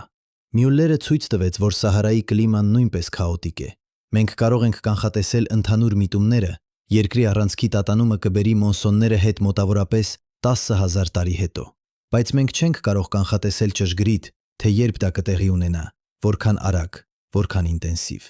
Եվ մենք հաստատապես չենք կարող կանխատեսել, թե ինչ կլինի, եթե մենք շարունակենք միջամտել համակարգին, ավելացնելով ածխածնի երկօքսիդ մթնոլորտում, փոխելով օվկիանոսների հոսանքները, ոչնչացնելով անտառները։ Մենք խաղում ենք խաղ, որի կանոնները չենք հասկանում։ Եվ խաղադաշտը ամբողջ մոլորակն է։ Մյուլլերը գրում է. Մենք գիտենք բավականաչափ հասկանալու, որ վտանգ կա, բայց մենք չգիտենք բավականաչափ կանխատեսելու, թե ինչ կլինի։ Մենք գտնվում ենք անորոշության տարածքում։ Տարածք, որտեղ գիտությունը կարող է նախազգուշացնել, բայց չի կարող երաշխավորել։ Սա անհարմար ճշմարտություն է։ Մենք ուզում ենք վստահություն, ուզում ենք ճշգրիտ կանխատեսումներ, ուզում ենք իմանալ, թե ինչ կլինի, եթե մենք անենք X կամ եթե մենք անենք Y, բայց բնությունը չի տալիս մեզ այդ վստահությունը։ Բնությունը տալիս է մեզ միայն հավանականություններ։ Եվ այդ հավանականությունները ցույց են տալիս, որ մենք շարժվում ենք դեպի մի բան վտանգավոր։ Բայց ճիշտ որքան վտանգավոր, մենք չգիտենք։ Եվ գուցե դա լավ է։ 2025 թվականի դեկտեմբերի վերջին օրերին, երբ տարին մոտենում էր իր ավարտին, ես նստած էի իմ գրասենյակում և մտածում էի այս ամբողջ պատմության մասին։ Սահարայի մասին, կորած քաղաքակրթությունների մասին, կավե տախտակների մասին, որոնք պարունակում են հաղորդագրություններ 8000 տարի անցյալից։ Եվ ես հարցրի ինձ, ինչ կգրեի ես, եթե գիտեի, որ իմ բառերը կկարդան 8000 տարի հետո։ Ինչ հաղորդագրություն կուզեի թողնել ապագա սերունդներին։ Եվ ես հասկացա, որ չգիտեի պատասխանը, որովհետև ես չգիտեմ, թե ինչ կլինի։ Չգիտեմ, թե արդյոք մենք կկարողանանք լուծել կլիմայական ճգնաժամը։ Չգիտեմ, թե արդյոք Սահարան կրկին կկանաչանա։ Չգիտեմ, թե արդյոք մարդկությունը կգոյատևի հաջորդ հազարամյակը։ Բայց գուցե հենց դա է կետը։ Գուցե ամենակարևոր հաղորդագրությունը, որը մենք կարող ենք թողնել, ոչ թե պատասխաններն են, այլ հարցերը։ Հարցեր ինչպես ապրել մոլորակի վրա, որը անդադար փոխվում է։ Ինչպես ստեղծել մի բան, որը կտևի, երբ ամեն ինչ ժամանակավոր է։ Ինչպես գտնել իմաստ, երբ տիեզերքը անտարբեր է մեր գոյությանը։ Սահարայի մարդիկը հարցրին այդ հարցերը։ Եգիպտացիները հարցրին դրանք։ Հույները, հռոմեացիները, մայաները, բոլորը հարցրին դրանք։ Եվ այժմ մենք հարցնում ենք դրանք կրկին։ Գուցե դա է այն, ինչ նշանակում է լինել մարդ, ապրել հարցերի հետ, որոնց պատասխանները մենք երբեք ամբողջությամբ չենք իմանա։ Բայց կա մի բան, որը մենք իմանում ենք։ Մի բան, որը վստահ է։ Այս պահը, այս ճիշտ պահը, երբ դուք կարդում եք այս բառերը, իրական է։ Դուք իրական եք։ Ձեր գիտակցությունը, ձեր մտքերը, ձեր զգացմունքները, բոլորը իրական են։ Եվ այդ իրականությունը, որքան էլ կարճ լինի տիեզերքի մասշտաբով, արժեք ունի։ Սահարան սովորեցնում է մեզ, որ ամեն ինչ փոխվում է, բայց այն նաև սովորեցնում է, որ փոփոխության մեջ կա շարունակականություն։ Ավազը շարժվում է, բայց քարը մնում է։ Քաղաքակրթությունները անհետանում են, բայց գիտելիքները փոխանցվում են։ Մարդիկ մեռնում են, բայց պատմությունը շարունակվում է։ Մենք մաս ենք այդ շարունակականության։ Մենք կապող օղակ ենք անցյալի և ապագայի միջև։ Եվ այն, ինչ մենք անում ենք այս պահին, այս կարճ պահին, կազդի այն ամենի վրա, ինչ գալիս է հետո։ Սա ոչ թե ճնշում է, սա ոչ թե ճնշում է։ Սա պատասխանատվություն է, բայց նաև արտոնություն։ Հիշում եք, թե ինչպես սկսեցինք։ Հիշում եք այն պատկերը, քամին, որը շարժում է ավազը Սահարայում, բացահայտելով այն, ինչ թաքնված էր 10,000 տարի։ Այժմ պատկերացրեք մեկ այլ բան։ Պատկերացրեք, որ դուք կանգնած եք Սահարայի մեջ, ոչ թե այժմ, այլ 10,000 տարի ապագայում։ Կլիման կրկին փոխվել է, մոնսոնները վերադարձել են, և այնտեղ, որտեղ մեկ ժամանակ տարածվում էր անվերջ ավազ, այժմ ձգվում է կանաչ սավաննա։ Դուք քայլում եք այդ սավաննայով, և հանկարծ ձեր ոտքը բախվում է մի բանի։ Դուք ծռվում եք և տեսնում եք քարի անկյուն, դուրս եկած հողից։ Դուք սկսում եք փորել, և դուք գտնում եք կառույց, որը կառուցվել է մեր ժամանակ։ Գուցե դա արևային պանել է, գուցե քամու տուրբին, գուցե պարզապես քարի նշան, որը ասում է մենք այստեղ էինք, մենք փորձեցինք։ Եվ դուք, այդ ապագայի մարդը, կանգ եք առնում և մտածում. ով էին նրանք, ինչ էին նրանք մտածում, արդյոք նրանք գիտեին, թե ինչ էր գալիս։ Եվ պատասխանը, որը մենք կարող ենք տալ այդ ապագայի մարդուն, պարզ է. այո, մենք գիտեինք։ Ոչ թե ամեն ինչ, ոչ թե ճշգրիտ, բայց մենք գիտեինք բավականաչափ, հասկանալու, որ վտանգ կա։ Եվ մենք ընտրեցինք գործել։ Ոչ թե որովհետև մենք վստահ էինք, որ կհաջողենք, այլ որովհետև մենք հասկացանք, որ փորձելը միակ իմաստալից ընտրությունն էր։ Սահարան շարունակում է շարժվել, ավազը շարունակում է բացահայտել իր գաղտնիքները, և մենք շարունակում ենք սովորել։ Բայց ամենակարևոր դասը, որը Սահարան կարող է սովորեցնել մեզ, ոչ թե անցյալի մասին է, այն ներկայի մասին է, այն մեզ մասին է։ Մենք ապրում ենք եզակի պահի մեջ, պահ, երբ մենք ունենք գիտելիքներ, հասկանալու համակարգերը, տեխնոլոգիա, չափելու փոփոխությունները եւ դեռ ունենք ժամանակ գործելու համար։ Բայց այդ ժամանակը սահմանափակ է, ոչ թե հավերժ, ոչ թե անվերջ։ Յուրաքանչյուր տարի, որը մենք սպասում ենք, յուրաքանչյուր տարի, որը մենք վիճում ենք, յուրաքանչյուր տարի, որը մենք հետաձգում ենք, պատուհանը փակվում է մի փոքր ավելի։ Եվ մի օր, ոչ թե հեռու ապագայում, այլ մեր երեխաների կամ թոռների կյանքի ընթացքում այդ պատուհանը կփակվի ամբողջությամբ։ Եվ ապա մենք կլինենք ինչպես Սահարայի մարդիկը, դիտելով թե ինչպես է մեր աշխարհը փոխվում, անկարող կանգնեցնելու այն, անկարող փրկելու այն, ինչ մենք սիրում ենք։ Բայց մենք դեռ այնտեղ չենք, դեռ ոչ։ Մենք դեռ ունենք ընտրություն, եւ գուցե դա է ամենակարևոր բանը, որը պետք է հասկանանք։ Սահարան ցույց է տալիս մեզ, որ փոփոխությունը անխուսափելի է, բայց այն նաև ցույց է տալիս, որ փոփոխության ուղղությունը ոչ։ Մենք չենք կարող կանգնեցնել երկրի առանցքի տատանումը, չենք կարող կանգնեցնել տեկտոնական սալերի շարժումը, չենք կարող կանգնեցնել ժամանակի անցումը, բայց մենք կարող ենք ընտրել, թե ինչպես արձագանքել այդ փոփոխություններին։ Կարող ենք ընտրել անտեսել դրանք, մինչև չափազանց ուշ է, կամ կարող ենք ընտրել հարմարվել, փոխել մեր վարքագիծը, մեր տնտեսությունը, մեր հարաբերությունները բնության հետ։ Կարող ենք ընտրել պայքարել բնության դեմ, փորձել վերահսկել այն, ենթարկել այն, սին ստիպել այն ծառայել մեր կարճաժամկետ շահերին։ Կամ կարող ենք ընտրել աշխատել բնության հետ, հասկանալ դրա ցիկլերը, հարգել դրա սահմանները, գտնել մեր տեղը դրա համակարգերում։ Սահարայի մարդիկը ընտրեցին պայքարել։ Նրանք կառուցեցին ջրամբարներ, փորեցին ջրհորներ, ստեղծեցին ոռոգման համակարգեր։ Եվ որոշ ժամանակ դա աշխատեց, բայց ի վերջո բնությունը հաղթեց։ Ոչ թե որովհետև բնությունը չար է, այլ որովհետև բնությունը ավելի մեծ է, քան մենք, ավելի հզոր, ավելի համբերատար։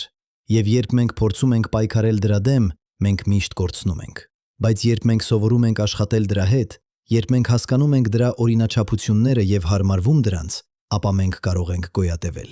Ոչ թե հավերժ, բայց բավականաչափ երկար, կարևոր լինելու համար։ Այնպես որ, ահա մենք 2025 թվականի վերջում, կանգնած ճանապարհի խաչմերուկում։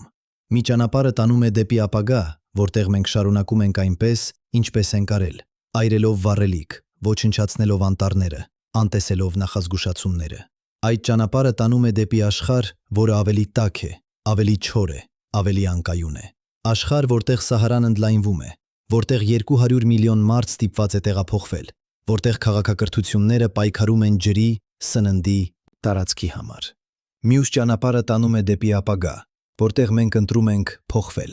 կրճատել մեր արտանետումները, պահպանել մեր էկոհամակարգերը, հարմարվել նոր իրականությանը։ Այդ ճանապարհը դժվար է։ Այն պահանջում է զոհողություններ, պահանջում է համագործակցություն, պահանջում է մտածել սերունդների առաջ, բայց այն ոչինչ չի փոխում։ Նաև տանում է դեպի աշխարհ, որտեղ մենք ունենք հնարավորություն գոյատևելու, հնարավորություն ծաղկելու, հնարավորություն ստեղծելու մի բան, որը կտևի։ Որ ճանապարհը կընտրենք մենք։ Սահարան չի կարող պատասխանել այդ հարցին մեզ համար։ Այն կարող է միայն ցույց տալ մեզ, թե ինչ է տեղի ունեցել նախկինում։ Կարող է միայն նախազգուշացնել մեզ, թե ինչ կարող է տեղի ունենալ կրկին։ Բայց ընտրությունը մերն է, միայն մերը։ Եվ գուցե, ի վերջո, դա է ամենակարևոր դասը։ Մենք ոչ թե անօգնական ենք, մենք ոչ թե պարզապես ուղևորներ ենք, որոնք տարվում են ժամանակի հոսանքով։ Մենք գործակալներ ենք, մենք ընտրություն ունենք, եւ այդ ընտրությունը կարևոր է։ Ոչ թե որովհետև մենք կարող ենք վերահսկել ամեն ինչ, մենք չենք կարող։ Ոչ թե որովհետև մենք կարող ենք կանխատեսել ամեն ինչ, մենք չենք կարող, այլ որովհետև մենք կարող ենք փորձել, եւ փորձելը ինքնին արժեք ունի։ Սահարայի մարդիկը փորձեցին, նրանք պայքարեցին, նրանք կառուցեցին, նրանք ստեղծեցին։ Եվ թեև նրանց քաղաքակրթությունը ի վերջո անհետացավ, թեև նրանց անունները մոռացվեցին, թեև նրանց քաղաքները թաղվեցին ավազի տակ, նրանք ապրեցին, նրանք իրական էին։ Եվ այդ իրականությունը, այդ փորձը ապրելու, սիրելու, ստեղծելու, հույս ունենալու, դա երբեք չի կարող վերցվել։ Եվ մենք, որոնք ապրում ենք հիմա, մենք նույնպես իրական ենք։ Մեր ընտրությունները իրական են, մեր գործողությունները իրական են, եւ դրանք կազդեն այն ամենի վրա, ինչ գալիս է հետո։ Այնպես որ ահա վերջնական հարցը, հարցը, որը յուրաքանչյուրս պետք է հարցնենք մեզ։ Երբ ապագայի մարդիկը փորեն ավազը եւ գտնեն մեր ժամանակի ապացույցները, ինչ կտեսնեն նրանք։ Կտեսնեն նրանք քաղաքակրթություն, որը հասկացավ նախազգուշացումները, բայց ընտրեց անտեսել դրանք։ Քաղաքակրթություն, որը գիտեր, թե ինչ է գալիս, բայց շարունակեց նույն ճանապարհով, մինչև չափազանց ուշ էր։ Թե կտեսնեն նրանք քաղաքակրթություն, որը կանգ առավ, որը ասաց. ոչ, մենք չենք կրկնի անցյալի սխալները, որը ընտրեց փոխվել, հարմարվել, գոյատևել։ Պատասխանը կախված է մեզանից, ոչ թե կառավարություններից, ոչ թե կորպորացիաներից, ոչ թե ինչ-որ մեկից, մեզանից, յուրաքանչյուրիցս։ Յուրաքանչյուր ընտրությամբ, որը մենք անում ենք ամեն օր։ Որովհետև մեծ փոփոխությունները չեն սկսվում մեծ ժեստերով, դրանք սկսվում են փոքր ընտրություններով, ընտրություններ, որոնք կուտակվում են, տարածվում են, բազմապատկվում են։ Ընտրություն սովորելու, ընտրություն հասկանալու, ընտրություն հոգալու, ընտրություն տեսնելու մեզ ոչ թե որպես առանձին անհատներ, այլ որպես մաս ավելի մեծ բանի, մաս էկոհամակարգի, մաս մոլորակի, մաս պատմության, որը ձգվում է հազարամյակներ անցյալ և հազարամյակներ ապագա։ Եվ այնպես մենք վերադառնում ենք այնտեղ, որտեղ սկսեցինք։ Սահարա, անվերջ ավազ։ Քամի, որը շարժում է այդ ավազը, բացահայտելով այն, ինչ թաքնված էր 10,000 տարի։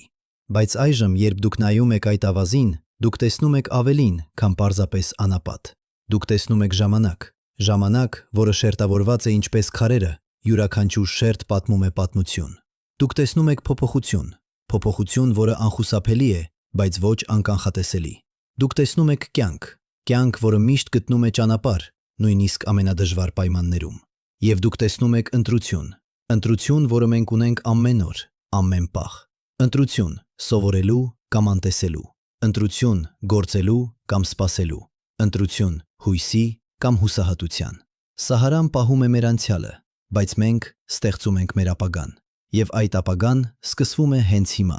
այս պահին, այս ընտրությամբ։ Ավազը շարունակում է շարժվել, պատմությունը շարունակում է գրվել, եւ մենք, փոքրիկ մարդիկ, մեր կարճ կյանքերով, մեր մեծ հարցերով, մեր անվերջ հույսերով,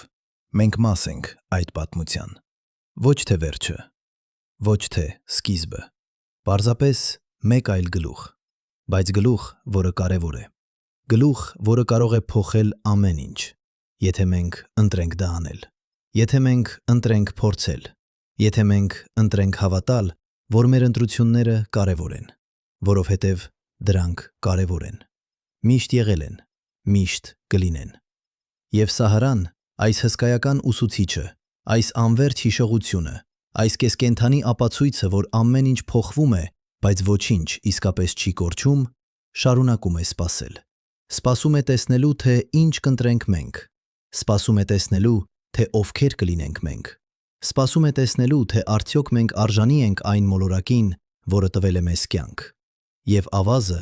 այդ անվերջ, անհամբեր, անտարբեր ավազը շարունակում է շարժվել, թաքցնելով, բացահայտելով, հիշեցնելով, որ ժամանակը անցնում է, որ ընտրությունները կարևոր են, որ մենք այստեղ ենք, հենց հիմա, այս պահին։ Եվ այդ բավական է, եթե մենք ընտրենք